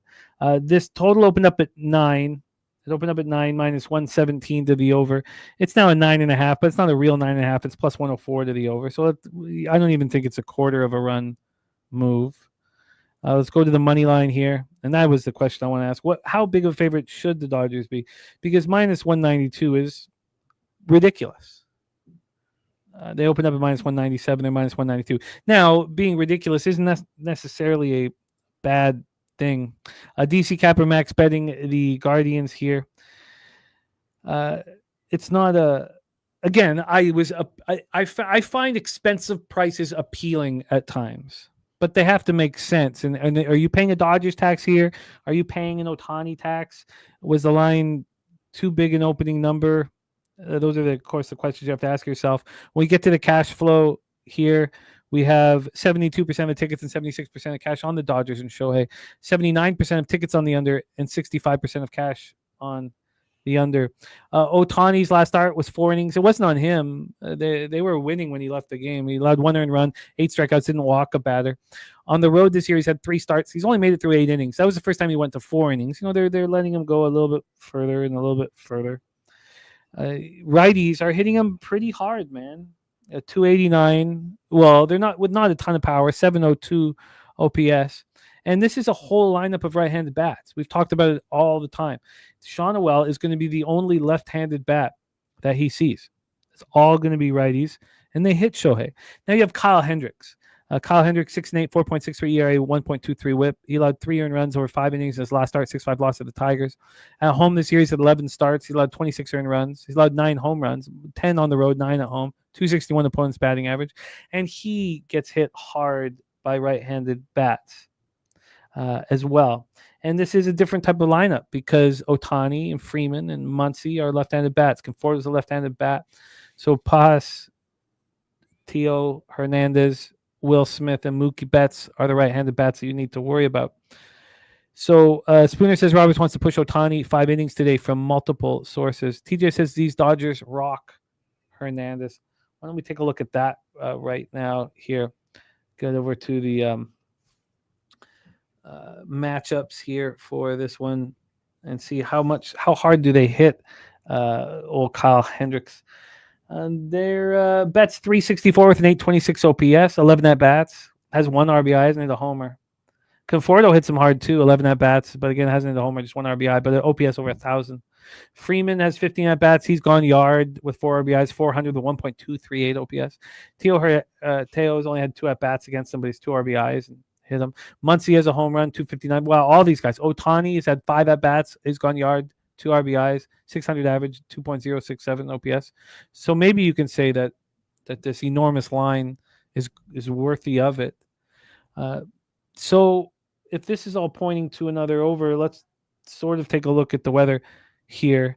Weather-wise, we have 78 Fahrenheit, feels like 79, 7.2 miles per hour to left center, dies down to 6.3 miles per hour. Ballpark Pal has Dodgers, Angels Stadium plus 5%, plus 21% homers, minus 6% doubles and triples, minus 1% singles. The bullpens looked pretty good in the game yesterday. It was the starting pitchers that got hit hard. Spooner says that Teo dealing with an injury. With all of this being said, I can understand the appeal of the over from an X's and O's standpoint. The question is, and more threatening Pirates. See if they can get the job done here. We have, again, a 9.5. It opened at 9. It took 15 minutes to get to a 9.5. When it first moved to 9.5, it was minus 103 to the over. Now it's plus 104 to the over. And we just saw one. And again, cash-wise, we have 79% of tickets on the under, 65% cash on the under. Why don't we move on the over again here, Jose? Yeah, it's an interesting line. I'll tell you that. I can't get behind backing Kyle Hendricks. It's scary to do so, but this bullpen for the Angels, I mean, literally everyone went yesterday. Jansen back-to-back 11-9, Detmers 15, Luis Garcia 28-14, Brock Burke 8, Zephyr John 14, Chafin 19, Connor Brogdon back-to-back with 3-9. Who is going to come in for relief here if Hendricks gets touched up? So it feels like it's one of those days where it's like, Kyle Hendricks, we need you to go at least 5 innings, 6 innings, hopefully, here. Do I trust him to do so? No. I think Ohtani does pitch well. Again, maybe romanticizing baseball, him coming back to the old stomping grounds. I'm sure he'll want to go out there and pitch well. His pitching numbers have not been excellent. But I mean, 4 innings, 1 earned run, 3 innings, 2 earned runs, 3 innings, 1 earned run. It's not bad. So I do lean over with you. I just don't know if I can get there yet. Let me look at the Dodgers bullpen actually real quick as well.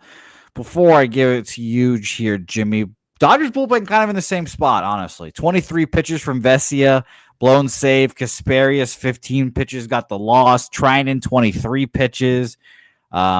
Jack Dreyer and Edgardo Henriquez both threw 12 pitches, so they'll be available. That leaves Anthony Banda, Alexis Diaz, and Justin Warblinski. Just bullpens I don't expect to go to pitch well here either, so it's an over lean for sure. Well, I'm going to do more than that. I'm going to bet it. I'm going to bet the over. This is a bad lineup for Shohei, and I imagine that with the way Shohei's been just getting all left-handed batters out, that he'll see a lot of fully right-handed bats. But this is still their best lineup available. This is the one team where their best lineup available does have 8 right-handed bats in the Angels.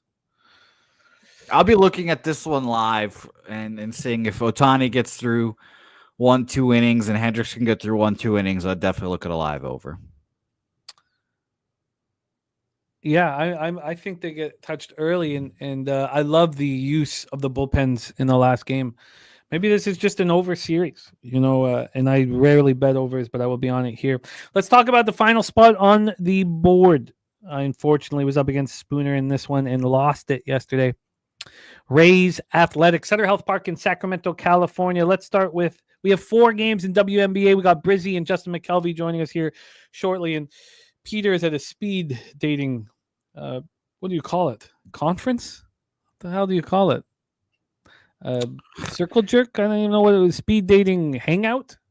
Hopefully he can get to the circle jerk phase at day 2. Is that called? What do you call it? What do you call it? I don't even An know. orgy. Yeah, maybe you do call it that. I think fuck fest is a little better, but you're right. Orgy does work.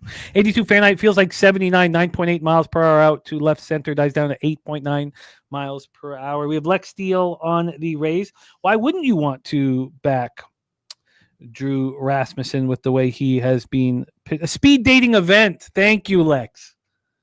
Thank you. Thank you. Thank you.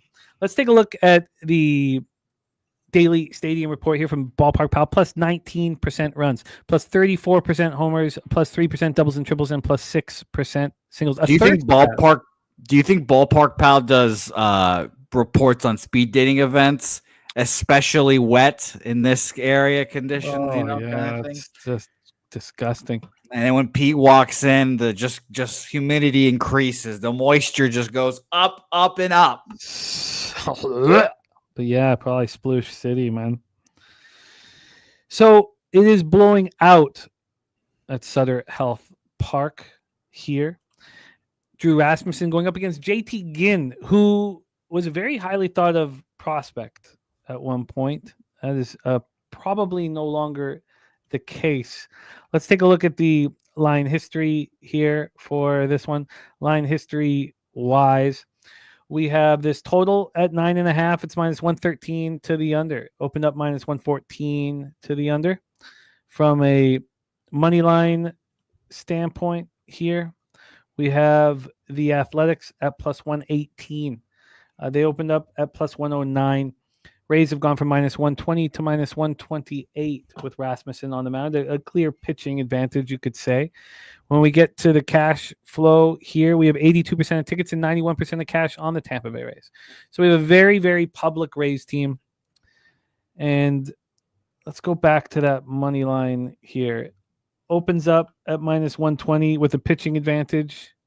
You're also 7 games under 500 on the road, going up against a team that's 11 games under 500 at home. You have a bullpen advantage, but you're not hitting righties nearly as hard as the opposition. You open up minus 120, gets up to minus 131, it sits at minus 128, 8 cents of movement. When we get to the cash flow, we see it's very public and 92% tickets and 95% cash on the under. Razor Sharp picks in the house. Delaware Race 5. He's live at the track. Go get that cash, my friend. Nuffle says, what if Pete brought that last of his T-bone steak to the event and started chewing during the middle of the interview? I'd like it. I'd like everything about that. So here we go. Drew Rasmussen is pitching very well. He's been incredible on the road. 9 starts, 13 earned runs. I mean, phenomenal on the road. His splits are excellent.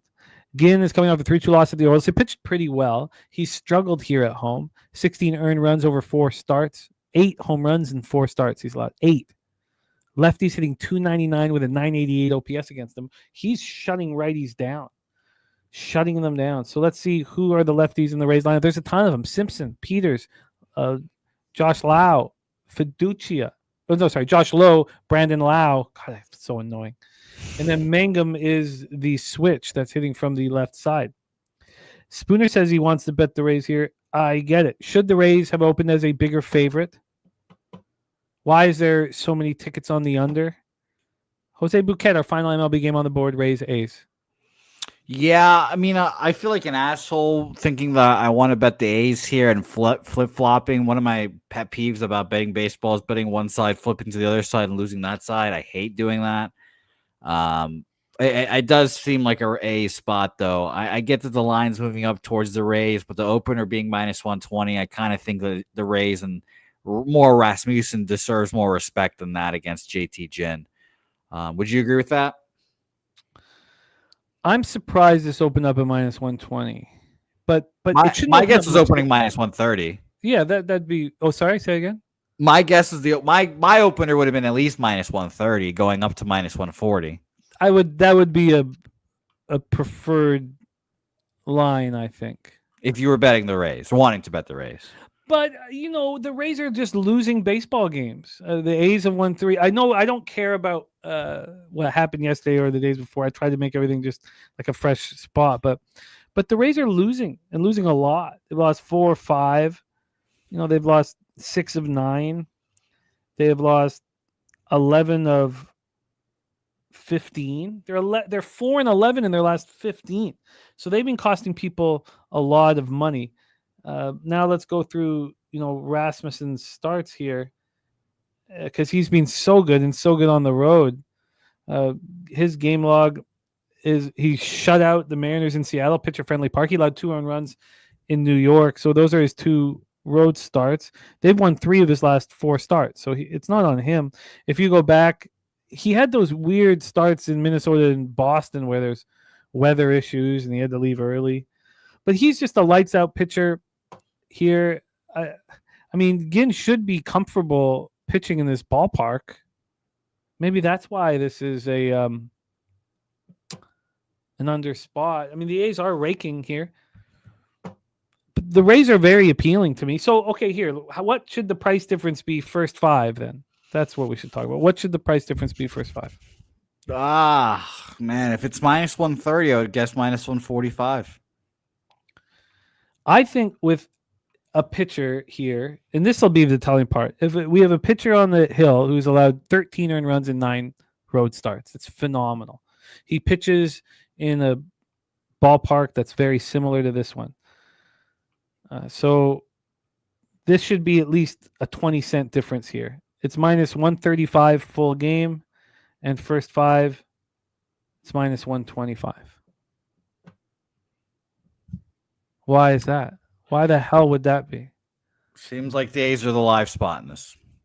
Yeah. And like I said, this opener seems like it was A's. It goes, and it's very similar to the game I bet earlier. I already forgot which one it was, where the opener's kind of funny. I get the lines moving towards that direction, but the fact that it opened at minus 120 makes it seem like, it might be the A's day. Why would Ginn be more? Why would the A's be more expensive? Just 10 cents more expensive. Plus 115 full game. They're plus 105 first 5. Well, this will help us get to the A's first 5. Bullpen for the Rays, 4th best in this month. So short sample size, sure, but 35 innings, 2.52 ERA, 4th best in the league. Oakland, not far behind them, 11.327. So their FIP, by the way, is a 4.5 in that time, while the Rays' FIP is a 2.5 FIP. So that's a little worrisome. Something doesn't quite make sense here. Why don't we just take a look at what the line was in Rasmussen's last start? It was on Friday, August 8th, and he was excellent. And we can take a look at Ginn's last. Ginn was pretty good in that start against Sugano, and it surprised me. Rasmussen went up against Luis Castillo. In that start, the line moved slightly towards Rasmussen. And let's see the difference of the first 5 price here. And then we can just move past it and I can do the rest of the studying on my own. We have first 5 here over where we used to play poker because I can get their line history. This is a perfect example.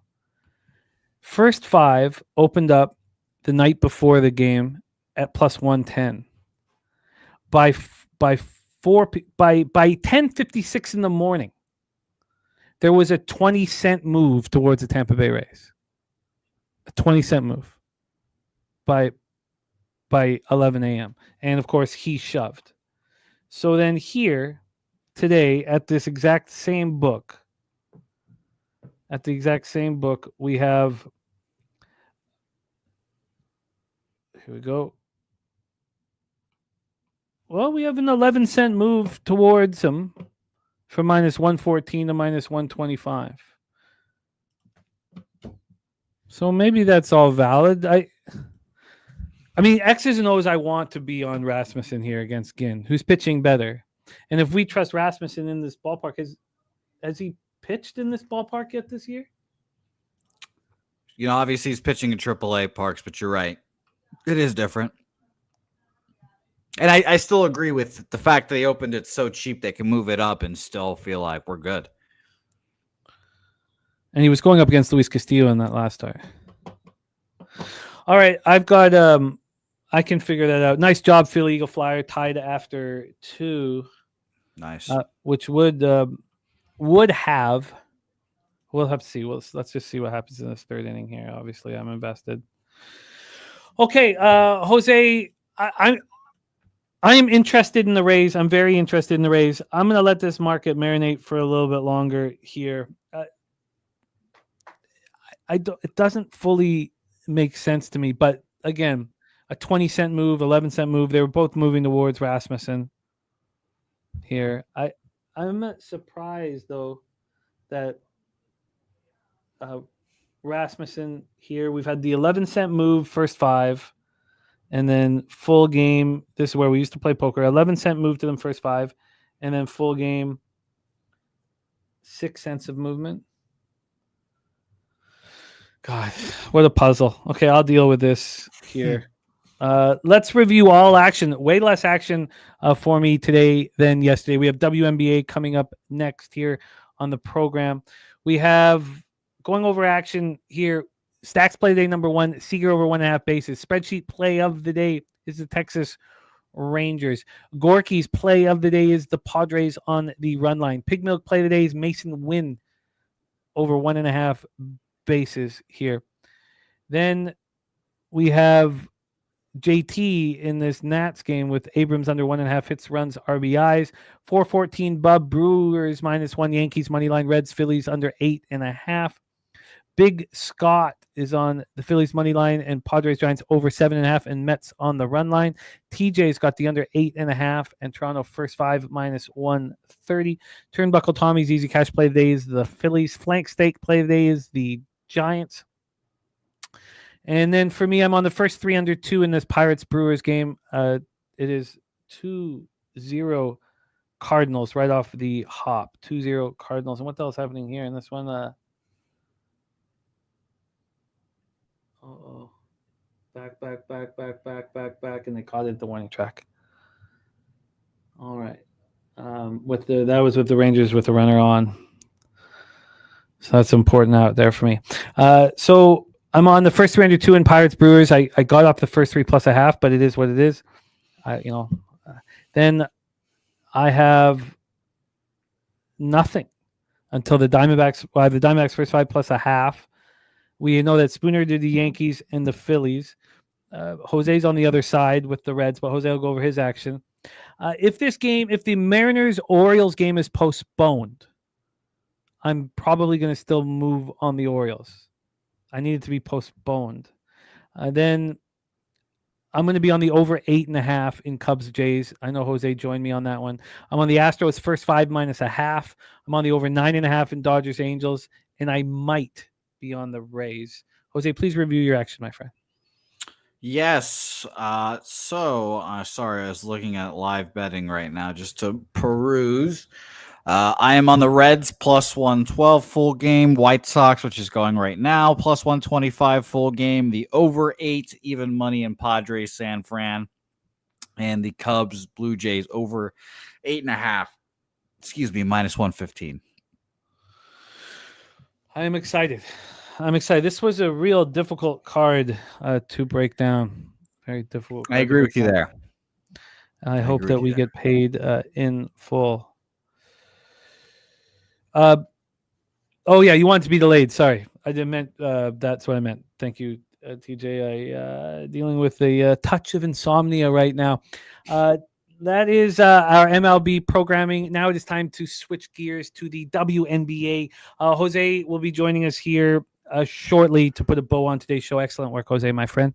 I will talk to you soon. I'll see you guys soon. And just think about what outfit Pete is wearing for this speed dating thing. What is he wearing? Is he wearing like his that fur coat, the camel hair coat or whatever he's got? What is he wearing? I always wonder.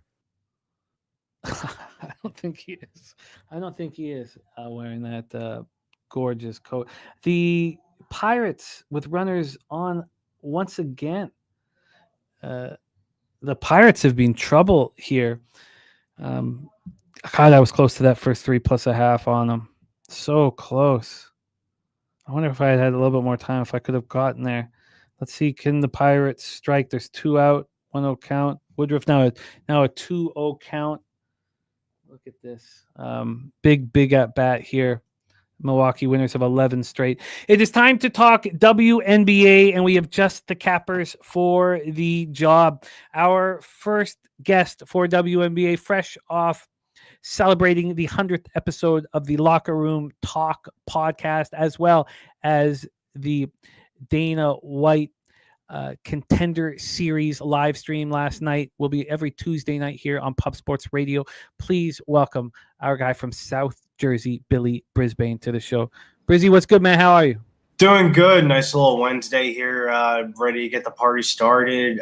Had a couple days off in the WNBA, so it feels good to get back at it.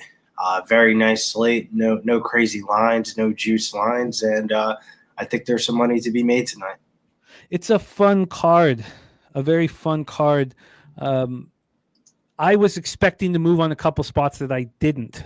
I did move on one, but there was 2 spots I wanted to move on. Now, the line's gone in the direction that I was going to move on, but I got cold feet, and we'll talk all about it. Let's welcome your next guest star, the 2-3 zone, alongside our friends Ron Crawford and Ramon Scott over at Tony's Picks. Please welcome star of the Stacks Play of the Day, Mr. Justin Mcelvy. Stacks.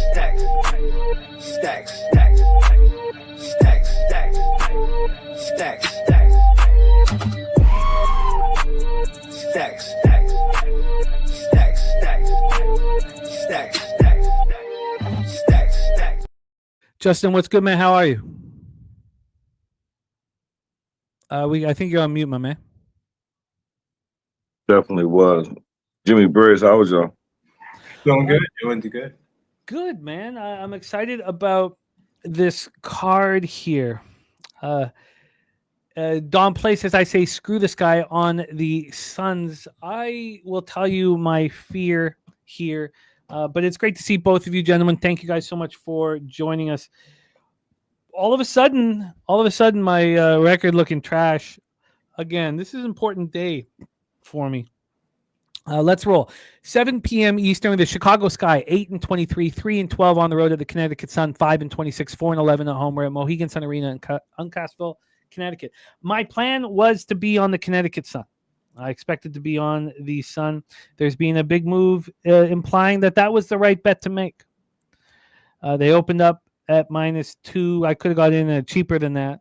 The 1s and 1.5s available. Now they're -3.5, and it's even juiced to the Connecticut Sun. From a total standpoint here, we have a 159. It's -111 to the over. This opened up at 157.5 here, and is now at 159. Cash flow wise for Sky Storm, the tickets would lead you towards betting the Connecticut Sun. 67% of the tickets are on the Sky and 86% of the cash, which is a big surprise. Everything that is being said here by the market, by the line movement, tells you that the Connecticut Sun are the bet, and I still couldn't get there. And we knew about this yesterday. Now, I didn't know what the market was going to do, moving towards Connecticut. Damn, 1-0, bottom of first. Thank you, Coin. But I did think I was going to bet Connecticut. Sky coming off their second straight loss in 10th and 11 games. They lost 92-70 at the Fever on Saturday night. They didn't have the services of Angel Reese due to a back injury. She's missed 5 straight games. There's no timetable for her return. She only played twice since the All-Star break. They shot 38.4% from the field and 34.4% from 3. 10 players saw the floor, and nobody played more than 31 minutes. Camila Cardoso, and this is something that Brizzy talked about that could happen with Cardoso, played 20 minutes because they were out of it in the second half. She had 6 points and 12 rebounds. She only played 20 minutes. Rachel Banham scored 11 points. Maddie Westbeld scored 10. For me, what I kept coming back to was the Sky were embarrassed on Saturday. That's a long time ago. Now, do they care? Are they sitting in the anger of the loss? I couldn't get past the fact that they had this nice break. The Sun coming off being swept on their 4-game road trip, and it concluded Monday when they lost 74-57 at Golden State. It was their 5th straight loss. So that was on Monday. They fly back on Tuesday. They play on Wednesday. It's a lot of action. Anissa Morrow had 13 points and 14 boards. Nelson Ododa had 12 points. They're 1-15 on the road. They let Golden State shoot 13 of 33 from 3, while they only shot 5 of 25. Aaliyah Edwards scored 8 in her second game with the Sun after being traded from Washington. Mabry was held to 3 points. And Tina Charles didn't play. Tina Charles will be back for this. Justin, why don't we get started here? I like that Tina Charles didn't play and is going to be fresh now back. But I felt hesitant, with the travel. Even though they're going to have a fresh Tina Charles, I just felt hesitant coming against a very fresh Sky team that barely played their stars on Saturday. DC Capper on the Connecticut Sun, Jason Meyer on Connecticut. Take it away here, my man Justin, Sky Sun. Well, you made it easy for me. Like probably my favorite play out of all these plays, including my stacks. I just didn't make it my favorite until afterwards. I'm on Tina Charles over her 23.5 points and rebounds. I got that at minus 112. And at home, she's a cash cow to this. Last game, you already mentioned that she didn't play because it was the second leg of a back-to-back. The game before that, she was on the road. They lost, but they covered. But she was on the road. I hardly ever take her on the road, but given a day off, and then you had the extra day off, so fully rested. Tina Charles over 23.5 rebounds and points. But I was like you too. I wanted to bet Connecticut. But I've been on Connecticut on the road, and I was 1 for 2 when I bet them on the road. And then now it's the first game at home. You don't always want a team the first game at home. So I stayed off the side and the total. And I just landed on Charles. But I'm close to Connecticut but it's something that you said that made me think about, like the Sky. Like, are they mad? Are they embarrassed? Like they get blown out every game. Like, so why would they be mad now? So I can't get to a size, a total ball game to me, but I love Tina Charles in this spot. I couldn't understand why the line was so low, but that's my favorite play of the whole entire day. Baseball, any sport. I like it. We have a 1-0 Brewers lead, so it's a good thing I didn't get on that first 3 plus a half. Now I need Keller to shut it down here. Woodruff to tighten it up. Like, what's he doing? He's not pitching. Well, he's getting the job done. But yeah, but he's giving up a lot of. Yeah, no doubt about it. No doubt about it. Brizzy, Sky Sun, take it away, my man. Yeah, I'm just gonna save your time. I'm not really trying to bet this game too much. This is only the second time that the Connecticut Sun have been favored all season. They have their relocation thing going on with the franchise. They don't know if they're going to be there next. They know that they're going to be there next year, but the year after, they're trying to move Connecticut to Boston, where the TD Garden is. Like, it's just too much shit and not enough working in. Just not enough angles for me to give a fuck about this game. Camila Cardoso double would be the move, I would probably say. I get the Tina Charles prop, but I kind of like Camila Cardoso a little bit more. The question isn't about her production, and the question is about how many minutes is she going to really play.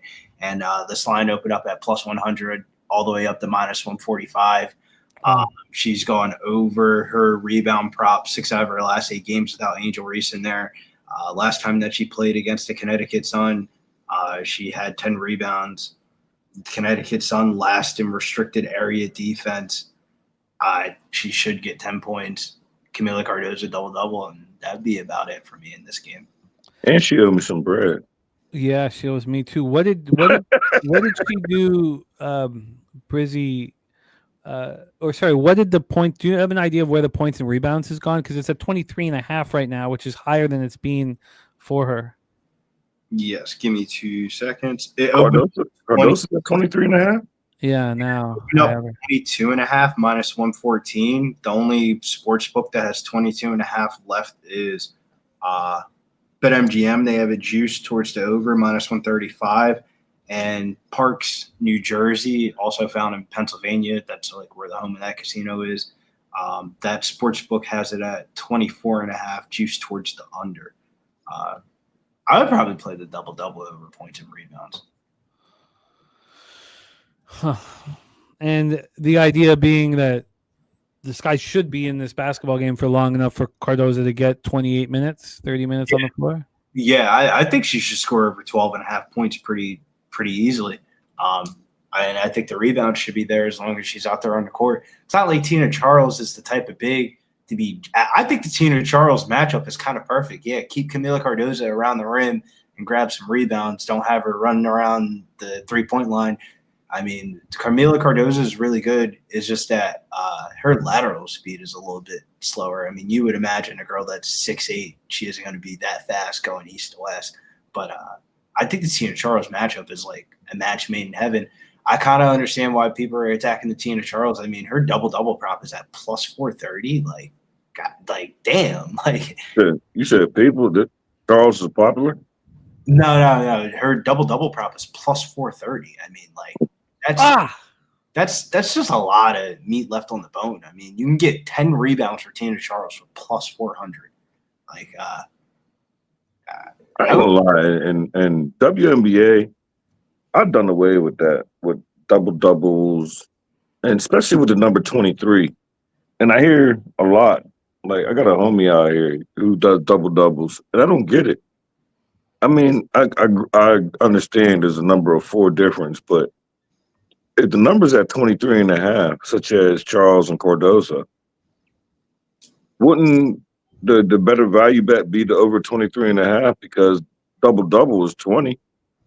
So the only difference of 4, you're basically saying you're not going to get more than 10 points. I just feel like you have more outs with the double-double. Who's to say it's the Chicago Sky. Who's to say she just doesn't have a random 10 assist game? Like, you're giving yourself more outs. Granted, she's never dropped 10 assists in her life, but like there's been some times in the NBA where I'd be thinking like, let me just grab the 10 rebounds. And I'd be thinking like, you know what? Let me just pay up the juice for this double-double. And then the person ends up having fucking 10 assists instead of having 10 rebounds. And I'm sitting there like, oh, well, fuck it. It's crazy because real quick, you're probably right because I was on AT one time, Liz Thomas, over her 32.5 points, rebounds, and assists. And why she had a triple-double and didn't cash the PRA? There's some unders that I like in this. I was so mad. She got 10, 10, and 10. I don't know why, but I think it's time to start fading Marina Mabry. I think it's just became about that time. Her under PRA tonight, 24.5 at minus 125 towards the under. I think that they're about to start playing the younger people on their roster. They're not playing for shit. She has played like shit. She's out here. She's out here getting Sanaya Rivers all caught up in some bullshit too. I think it's time for the Marina Mabry experience to be over here in Connecticut. Yeah, that's an interesting angle. I wrote down Cardoso, but Ariel Atkins back in the lineup for the Sky tonight. I mean, if there was one piece that I would say, Ariel Atkins is going to lock down on defense. Everybody else, who knows what they're going to do, but Ariel's going to play her role. Like, when I looked at this card and I put probably more time in this little small slate than I did the whole entire baseball slate. And everything came to me like, except for this game, like I can't bet this game. There's nothing. There's no edge as far as side or total that I could say I have a strong lean on. Like The bet would be the Connecticut Sun at 3.5, but then when you look at the rest of the card, God, am I betting the Connecticut Sun at plus 3.5 is the chalkiest favorite of the whole entire card. Like I'm just cooling on this game. Yeah, I mean, I get the fact that Charles didn't play, but I can't get past. I just can't get past the situation here for this guy being way, way more rested and sitting in that bad loss to the Fever for longer. Maybe they I do think the Sun are a better team, but I think they're in a much worse situation. So you like the Sky? Say what, my man? So you like the Sky? I got off the Sun, but I can't bet this guy. I don't know what they're going to do out there. That sucks. I pushed that fucking. Nah, I don't blame you. If money grew on trees, I'd be on the Sky too. You said I got off the Sun, but I ain't get on the Sky. Yeah. I know what you meant by that. Of like, I didn't get to the window, but it makes sense. There's not a lot of value in this game at all. Like, what are you going to do? Bet the over 158.5? I mean, I think that both of these defenses are so bad you could sneak over on the total. Man, someone go down 10, live bet the other team. That's the angle. Go down 10. My thing is the last time that these two teams played, it was a random ass Sunday afternoon game. It was in Connecticut, and Chicago put boots to ass on them. And like, I was highly shocked. It was probably one of the best Chicago Sky games that I've ever watched them play for the whole entire season. They haven't done shit since, and that's probably their only win of the season. Yeah, they won. I'm looking at it right now. They won 78-66. Camila Cardoza had 10 points, 7 rebounds. Angel Reese had a triple-double. Arrow Atkins had 10, 5, and 4. Haley Van Lith played her season high of minutes. She had 16 points, 5 rebounds. Like, this is the dumb shit that I'm talking about. How the fuck you have Haley Van Lith, who was chopping at the end of the college basketball season, and you're just not playing her any minutes? Like, who's better than her on the team that you're playing? Like, when you start having to looking at the rotations, like we talked about Anisha Morrow not playing enough for the Connecticut Sun, makes me not want to bet on these type of games. Well, let's roll on, fellas. We do have an official. It's possible. I would say very tiny chance, but it's possible I do move on to Cardoza prop. It's possible. We have Charles over 23.5 points and rebounds for Justin. Justin, what's the juice you got? -112. -112. Let's roll on to our next spot on the board here. And this is another spot where I was going to be on the Mystics.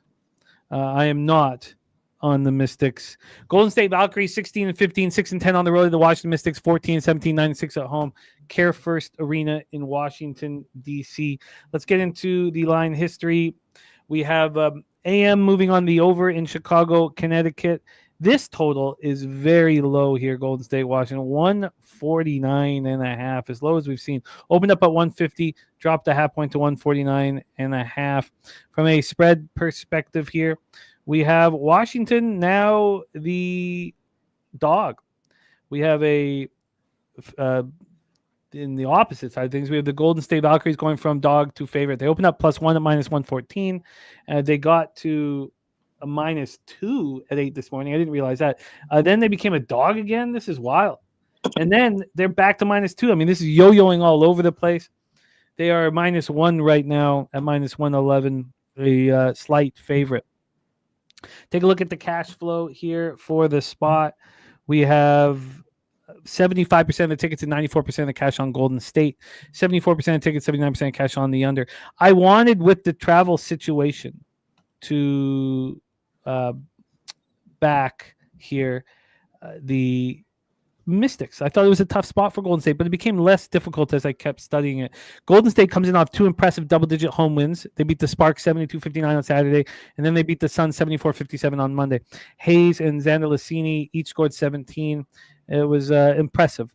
And I thought this was a longer road trip. This is game 1 of a quick 2-game road trip. They've won 5 of 7. They're clearly handling the loss of Kayla Thornton very well. And I wanted to fade them. So here's another team like Connecticut that finishes on Monday, flies all the way out east on Tuesday, And here they are playing their first game of a short road trip. If it was a longer road trip, it would be more appealing to be on the Mystics. Mystics snapped their 4-game losing streak and finished up their 4-game road trip with a 91-78 win at home on Sunday. Kiki went for 23 and 10. Citron went for 18, 17 in the second half. It was impressive. They are home for just one night. That kind of stopped me in my tracks too. They play at Indiana on Friday. So there's just constant travel for them. Constant travel. And then I guess when it came down to it, I realized that both teams are in bad situations. Why would I want either of them here? Brizzy, get us started here. Valkyries, Mystics. Yeah, there's going to be a third meeting between these two teams with the Valkyries winning each of the two meetings outright, +4.5, +5.5. Situationally, I feel like the sports books are giving the Mystics the benefit of doubt being at home, but this is going to be the return game of a 4-game road trip. The Valkyries 6-10 road record, but I don't like the spot for the Mystics at all tonight. They've been sliding the opposite direction of the playoff race. This is a pivotal game in the standings, and the Valkyries have been in better form, 5-2 ATS last 7. Shakira Austin listed as questionable tonight as well. I think she's going to miss this game, and that's a huge piece for the Washington Mystics and what they have down low. Total-wise, this is a really low over-under for the WNBA, but understandably so. Valkyrie second in points allowed per game. They're 10-21 over-under this year, and Washington 6 for points allowed per game, 13-17 and 1 over-under. I like this spot here for the Golden State Valkyries. At first, I thought this was the last meeting between these two teams, but they have one more meeting to go. I think this spot's too pivotal in the standings for the Valkyries to let this one go. I think they're going to take advantage of the walking wounded here. Interesting. I was wondering if Shakira would play because she hasn't played now since the 8th. So she's had 5 days off. But again, I listed as questionable, not listed as probable. This is questionable. Are you moving officially on Golden State? Yeah, I moved on Golden State +1, -110. All right. Brizzy on Golden State +1, -110. Let's hear from Justin. Are you moving on this? Yeah, I got a little breakdown, but I didn't get there yesterday. When we ended the show, we talked a little bit of WNBA around. I was gung ho on the Mystics, and before I started my other show, I started doing a little bit more digging, and then I seen Austin probably not going to play. She was questionable, but you didn't play the last game. You didn't play, so. But I just think it's a bad spot for the Valkyries. But like they just coming off of 2 blowout wins at the crib. Now you're on the road, so I wanted to get to the Mystics, and then the Mystics is playing with revenge. But this Mystics team, they're not it. Like I think they quit for real. Like I thought maybe like you got rid of Sykes. Maybe they had a vision that I didn't understand. But I think they punting. Like they're in a playoff fight, and you're getting rid of Sykes. So I don't think there's a such thing as a Mystic spot. So I don't have a prop. I don't have a side. I was just like you. I was, as far as the Sun, like I was all on the Mystics, and then I never moved. And the more I dug, I got off the Mystics. I didn't get on the Valkyries though, but I got off the Mystics. I did the same thing. The exact same thing. Like I posted my plays yesterday, and I scratched the Mystic. Once I started digging, I was like, "Damn!" Like, and like that was another thing. Like, this isn't even like your first game of a homestand. It's like your only game of the homestand. I think the playoff race stands like this is it. Like, if the Valkyries beat the Mystics tonight, that might put a foot in the coffin for the Mystics playoff run. Like they would They quit anyway, though. I think that they quit, but like the players on the court haven't quit. I mean, it's just Shug sucking because she be sucking out there and not in the good way. The Mystics are a fave for me. Like even if they win this game, God bless them. This is just a team that you can fave right now and you can make mad money off of them. I feel like they haven't done shit since the All-Star break. Really. This is like the perfect. This in the Suns game. these are perfect live bet opportunities. Like if the Valkyries is up like 12 at halftime, I might get on the Mystics. But honestly, I'm like Jimmy. I'm really tired. So I think that's another reason why I think if you're leaning towards the Valkyries, I know you guys aren't, but let's say the chat, if you're leaning towards the Valkyries, I think you have to take them pre-flop because they have one of the better first half ATS like numbers of the WNBA. So more. I'm a Valkyries first half. Like that was my thing, and the only reason why I'm not on it here is because my initial cap had me on the Mystics, and I'm always going to trust my initial cap. And the only thing that really changed me was the scheduling and the fact that Austin is. I wanted her to be in, but like I said, she ain't been there. But I just feel like this is a mystic spot, but you can't do it. Like you're going back on the road. You got the fever coming up. I can't do it. Yeah, I'm right with you. Well, let's talk about a move that we both did make, Justin. That's 9:30 p.m. Eastern. We planned to make the move, and I think everything worked absolutely perfectly in the Liberty's victory. The market told us that Liberty were going to take care of business. I beat myself up a little bit for not being on the Liberty. I know that you moved on the Liberty, Justin, but our plan was to be on the Aces. There was still a -2 at Bet365 after the game on the Aces, and I moved on them. Occupancy, quickly, our friend Occupancy, a great friend of the channel, great capper, a member of the channel, says we have spreads at +1, -1. This could be an OT game. Wouldn't we all want to be on the over? And no, I don't think so. It's like 5% of NBA games go to overtime, 6% of WNBA games. I'd have to look deeper into that on the -1 and the +1 angle, but no, I think that it shouldn't even enter your thought process. That shit works in college basketball, like the close spread games, and it's like a conference tournament, or not conference tournament, just like a conference game or something like that. I don't really do that for the WNBA or NBA. Yeah, I don't. I don't think that it should even enter your thought process, really. Capper on Seattle +1. That's our final game. That was a planned move, and I decided against that. I'm not on the other side, but I am on the Aces at -2, at -110. It was 2.5 at most books when I bet it. It's now a -3 at -112, now -113. So we're likely to see a 3.5 here pretty soon. From a total standpoint, we have AM on the under 172.5. That's where it is right now, 172.5, a -111 to the under. It's come up from 170. We take a look at the cash flow for this one. We have 85% of the tickets and 90% of the cash on Las Vegas. That makes me uncomfortable. I would like to see this at a 4 or a 4.5 come tip off. 86% of tickets on the under, 93% cash on the under. Liberty on the second half back-to-back and playing their third game in 4 nights with constant travel.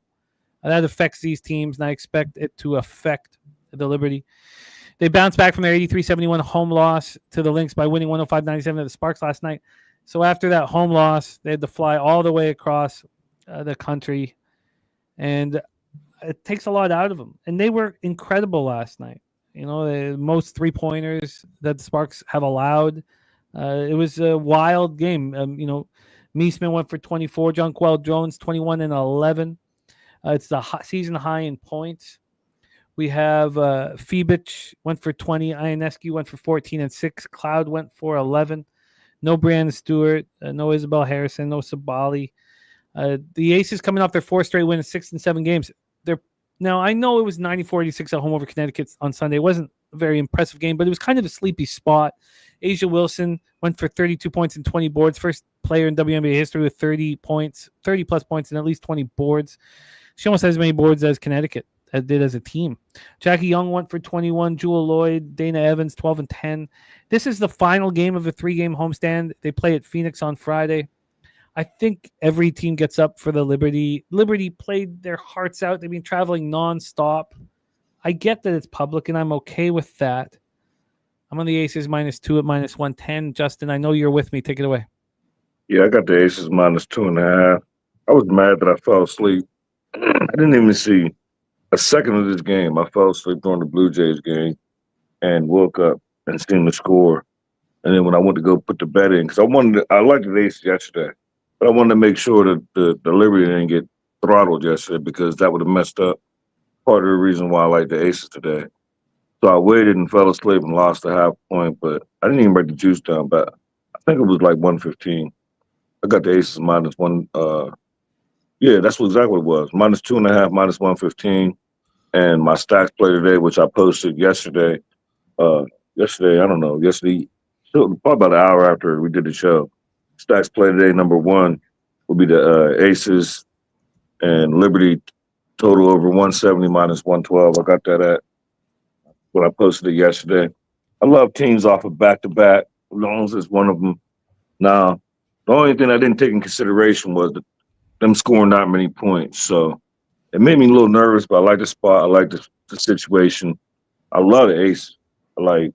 This is revenge for a team playing. They beat y'all twice this season.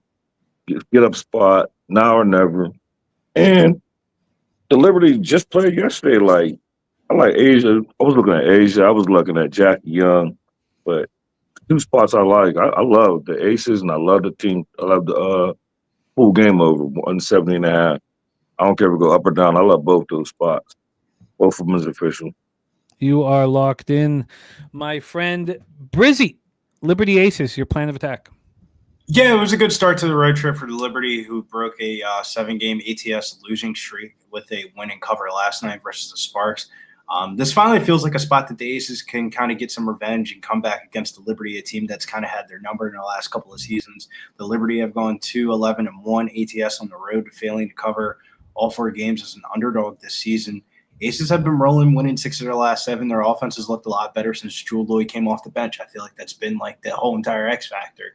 Since Jewel Lloyd's been off the bench, you bet on the Aces and you've been making pretty good money. They put some money in my pocket last week. I'm going back to Aces on the money line, minus 120, but I'm seeing 150 as the best price at BetMGM. I came really close to moving on the Las Vegas Aces team total over 86.5. But I ended up staying off. I was going to move on the over as well, ended up staying off. Player prop wise, I think one player that's going to be negatively affected by the back-to-back situation has to be Emma Musselman. She literally just came back to the WNBA about a week and a half ago. This is going to be her first back-to-back that she's played in the WNBA. They're asking her to do a whole fucking lot playing against Asia Wilson down low.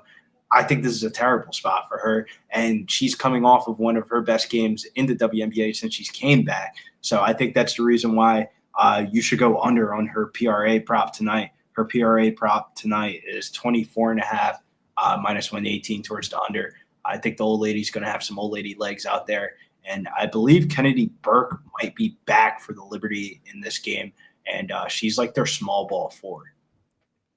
I like it. I like the breakdown. Is the Aces money line official? Yes. All right. Let's roll on. Did you happen to tweet out that line of minus 120?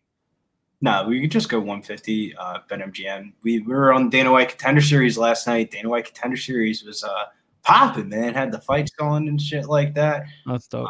Had the tennis delays, so I was like going like this and back and forth. But as I digress, I like this WNBA card a lot tonight. I got to bet on the final game as well.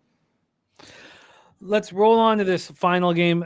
So, like Justin was saying, we talked about these games, and I expected to be on the Seattle Storm today. And I'm not on them. And we could have got plus money. I could have got plus 1, plus 1.5. And I did decide against it. Right now, the Seattle Storm money line is minus 132, opened up at minus 109. A big move towards the Seattle Storm. From a total side of things here, oh, yes. Come on. All right. 1-1 in Arizona, Texas. Nice little 2-out fucking rally. We have a 161 total. Opened up at 160.5. Now 161. I get it. When you see a team that, has lost 5 straight, and and they bring in Brittany Sykes. Everything's changing for them. So from a market analysis standpoint, of course, the line moving to 2.5 for Seattle when, they were a +1. They were even a +2.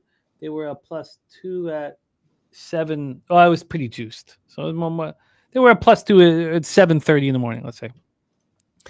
And then the line moving to a team that's lost 5 straight against a team that's won 7 straight. Atlanta's won 5 straight, 7 of 8. But moving away from Atlanta to Seattle, you have a team that's 20-11 in the Dream against a 500 basketball team, 500 at home. But I'm just not sold on the chemistry that's being put forward by the Storm. I clearly understand that it's the sharp pick and that this is basically a Storm or don't bet. I get it. 53% of tickets, 89% of cash on the Storm, 67% of tickets, 79% of cash on the under. The Dream, as I said, 5th win in a row, 7 8 games, winning 74-66 at Phoenix on Sunday. Alicia Gray goes for 17. Brianna Jones goes for 15-11. Naz Hillman goes for 13-13. Jordan Canada had 13 points before she got injured. She's being ruled out, but Ryan Howard is probable. Now, the game at Phoenix was Howard's first since July 11th. She played 16 minutes, 4 points, 2 assists, 1 steal. She's not rolling right now. This is the final game of it's not the final game of a 3-game road trip because these two teams play in Vancouver on Friday night. Which I know Vancouver's pretty excited about having them playing. So this is the first of 2 games against the Storm. Storm coming off that 94-91 loss to the Sparks on Sunday. Sykes goes for 27, Malonga 20, Diggins 17, Ogumake 15 for Seattle. Seattle led 87-80 with 2:52 left. They've yet to win with Sykes in the lineup. I get it. It's Storm or no bet. And I didn't move on it. And let's hear from you guys. Brizzy, get us started here. Storm hosting the Dream. Is this their first win with Sykes in the lineup, Brizzy? I don't think so. This line doesn't really make too much sense to me. 2 teams going in different directions. The Dream enter this one on a 5-game winning streak, Storm on a 5-game losing streak, and things haven't really gotten better since the Brittany Sykes trade. They've won 5 consecutive road games. The Storm lost 4 of their last 5. It's a weird game to cap. It feels like all the values on Atlanta, even without Jordan Canada in the lineup. They got Ryan Howard back, and she looked good in her return. But I'm going to the player prop market in this one.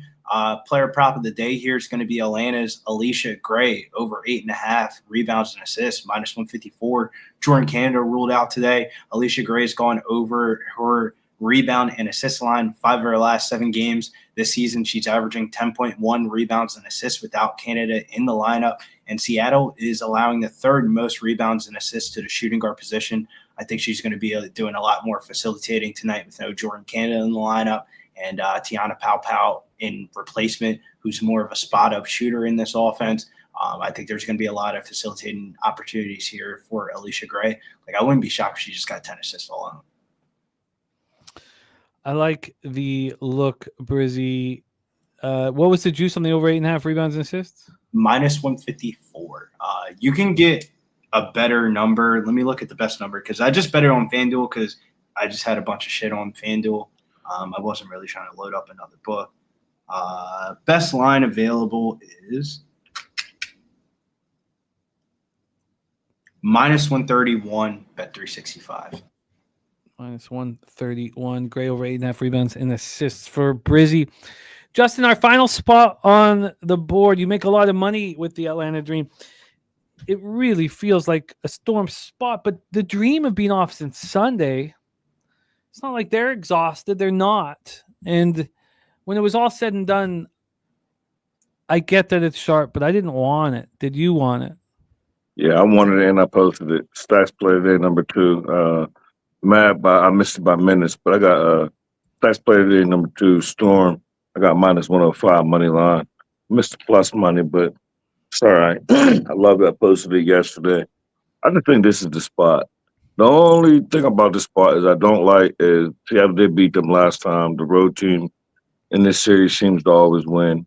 But I just feel like this is the spot. Now, the Dream, I mean, I feel like technically this is still the last game of the road. I mean, they're not going home, so. But Storm got to travel too. But I beat the line move. I'm not concerned about the line movement. I feel like this is the game after losing 5 straight. You catch the Dream off the upset. They just balling, and I'm a Dream fan, and they've been getting me paid. But this just seemed like this is not the spot for the Dream. Like you just blew out the Mercury. We seem like we own the Mercury on the road. We turned into road warriors. And I just like the Storm to finally get together with Brittany Sykes back at the crib. They know they're leaving after this. Home, well, can't say home and home, but back to back. Dream take the next one, Storm win this one. All I'm asking them to do is win the game. I love the spot for them. And my second official play for the Storm, I'll be hammering her last name. Give me NECA, a Boomba K. You got it. Over 16.5 points. I got that at minus 112. There you go. How is Sykes in the lineup changed Ogumike's ball share? I think Sykes is still like trying to get her, like find her spot on the team for real. I don't think it's affected it too much. I think this is going to be the spot for NECA. I think this is going to be I don't even think this game going to be close. Like, I'm thinking like 7-8 point win back at the crib. Like y'all slipping, like, or maybe they just suck. Maybe I'm wrong, or maybe I'm on the wrong side. But they traded for Brittany Sykes is a clear red fucking flag of like Brittany Sykes was obviously the best player available from like a bottom feeder team that you could get out of the trade market, and they just took the bait as soon as it was available. It's just like, damn, that's how y'all feel about your team right now? Like, there's only one basketball to be had between her, Skylar Diggins, and Gabby Williams, who all need the ball in their hand. And Wheeler. And Wheeler, bro. Like, there's too much ball. I need the ball to dribble around and shit, and everybody else standing around. Look at that. This is working. I feel like, and I think about all that, but my whole thing is, you got to trust the higher ups at some point in time. Like, maybe they see something we don't see. We're back at home. The WNBA, where half these 70% of these owners are getting WNBA teams as a fucking tax write-off, and they don't give a fuck as long as they make a couple of dollars off of some season tickets and shit. Look at the fucking Sky. Like, that's a prime example of a tax write-off team. Of like, these owners, fuck. I think they feel like that it hasn't worked yet, and they're not even scoring a whole bunch. But I feel like they're saying we can run an all guard system and just run up and down the court and then beat y'all that way. The thing about it is y'all not running, you're not playing the defense, and you're not going to be able to get no rebounds. My thing is like, all right, so they play in an up-tempo type style with their guard lineup. Atlanta is going to be able to outshoot them. They have better shooters. Now they run in a half-court offense. I think Atlanta has the size to bang with Seattle. So it's just like, I don't know. This team doesn't have an identity. That's the problem. Like, they don't have an identity. Like, what does a great Seattle Storm game look like? You don't know what a great Seattle Storm game looks like. We haven't seen it in so long that I don't even think they remember how to win it. It's like one of those type of things of like, you watch the Sky play. The Sky might be the worst team in the WNBA, but you know what a Chicago Sky win looks like. You know who's going to be productive, and you know who's going to have a good game. With the Seattle Storm, it's just like, man, they're getting like the game against the Sparks in their last game. Their last 2 games have to be demoralizing. That you come so close to the finish line, but not close enough. And I just think like eventually, man, like they might pull the plug on this, man. I'm so interested in what the results of tonight's card are, because I had fully expected to be on the Sun, the Mystics, the Storm, and the Aces, and then I only bet the Aces, and so I'm extremely curious. And then we have no WNBA tomorrow, so we got to get back on Friday and get that cash. In review, Justin's on Tina Charles over 23.5 points and rebounds at minus 112. I have interest in the Cardosa prop. I really do. I just trying hard just to not bet props. Brizzy's on Golden State +1 at -110. Brizzy, Justin, and I are all on the Aces. Brizzy took the money line. Justin and I are on the spread, 2 and 2.5 respectively. And Justin's also on the over 170 at -112. Justin's on the Storm money line and Ogumake over 16.5 points, -112. Brizzy is on Alicia Gray over 8.5 rebounds and assists at -131. And that concludes our action. We have MMA Locker Room in the house, just up in his game with the interviews here, getting big views as well on them. And really, everything that you guys are doing on the UFC side of things also richly deserved. You've earned all of it. It's been great to watch. MMA Locker Room is on Asia over 22 and Tina Charles over 15. Also, Sabrina over 5.5 assists here. Lex Steele says, so why not Storm double result? I think that there's some real concern, honestly. I mean, I would have been on the Storm. I don't know. You know, it's funny when Brizzy talks about what does a good Storm game look like. I remember it. Right, they gave the Lynx their first. Was it the first loss of the year or the first home? I mean, it was near the beginning of the year. It was in Seattle, wasn't it? Maybe I'm tripping. I think it was in Seattle. Yeah, but it was their first loss of the year, and it was a great, complete basketball game. Now with Brittany Sykes taking all these shots, I really don't know what to expect, and I have to win now. I got myself into a position where the black was in sight. I won 12 of 13, and then I've lost a few, and I'm just like, I have to win. So that's my action. Brizzy, my man, I'm going to pop your X handle here in the chat. Great job on the Dana White Contender Series. Thank you. And now we have UFC this weekend. Tell us what's on deck for our big live stream. And also, this is the first week where our $100 UFC contest is you're only eligible to be a part of it if you are a member of the channel. Brizzy, tell us what's going on for the live stream this Saturday. Yeah, we're going down to the Shy this weekend, middleweight division, belt on the line. Is it Dricus du Plessis, the champion, at +200, or is it the boogeyman himself, Khamzat Chimaev, who came up through the UFC throughout COVID? Fought 2 times in 1 week and hasn't looked back since. -235 heading into this weekend. Make sure you guys check out Locker Room Talk podcast and check the picks and predictions. Me and Joey will be going live for the PFL event tomorrow night. Me and Joey will be going live here on the channel, and we'll be reviewing the PFL tournament. Main event is Gadzi Rabadanov versus Alfie Davis. It's a crazy weekend worth of fights, like over 30 fucking fights this weekend. So I've been in the lab researching, watching hella film and stuff like that. I've had a good little start, so make sure you guys follow me over at Getting Bills. Make sure you guys check out pubsportsradio.com. Check out the picks that we have on the channel, because I might not answer that DM. You know, I might be busy or something like that. You might DM me what you want tonight. You might not get responded to, so you got to check out pubsportsradio.com, Locker Room Talk podcast. Until next time, hopefully Friday, next time that I'll see you guys, we'll have some money in our pockets and some bets to fire off for this weekend, because we got PFL, boxing, UFC. There's a lot of shit. Hopefully I can give you guys out a couple of free bets and have a nice little start to the weekend. Until next time, though, thank you. Oh, Brizzy, go get it. Justin, you have the 2-3 zone popping off. Oh, you're filming in 20 minutes. Can be seen later tonight. Oh, we're not filming today? No, we only film the day when there's games the next day. You're right. Thursday off, so you get a nice day off. That's why I said when you said you was tired, I'm like, man, as soon as I get off here, I got a couple hours before the next set of games. I'm gonna go ahead and get a couple hours. I'm tired. Yeah, I can't. When I'm like this, I can't even talk about sleep. Like this, my anxiety starts going crazy. I need to get my bets in. I need to make some money. And I worry about all the other shit later. Great job, Justin. Would love for you to rock stacks plays of the day in MLB with us tomorrow if you are available, my man.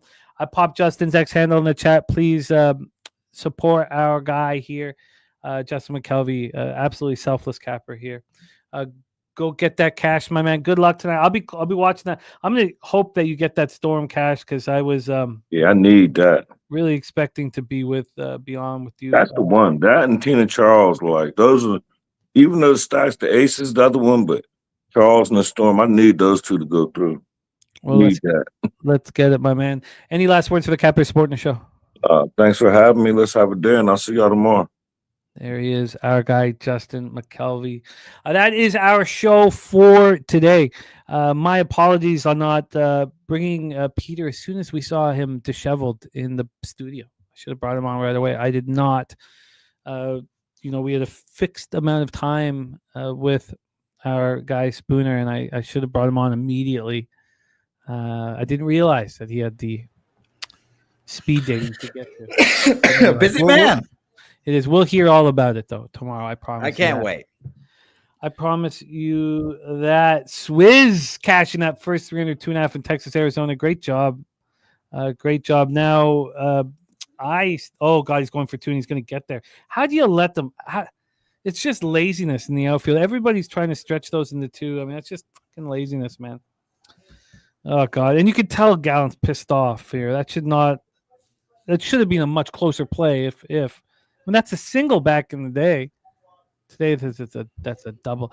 Spooner saying Melton did his job. He sure did. We have a 1-0 Tigers lead over the White Sox. 7-6 Nationals lead over the Royals. 6-3 Brewers lead over the Pirates. 2 runners on, second and third. Mears has come in to stop the bleeding for the Brewers. So back-to-back very high-scoring games. I pushed the first 3 under. And now with a runner on here, I'm in deep trouble with my first 5+1/2 with Arizona. Padres-Giants game is just about to start. I'm going to get my action in for the rest of the card. We can't wait to give a birthday pick out to our guy Kong's Clips. It's his wife's birthday, and he needs a best bet from us, Jose Bouquet. Shout out to our guy Kong's Clips in the house.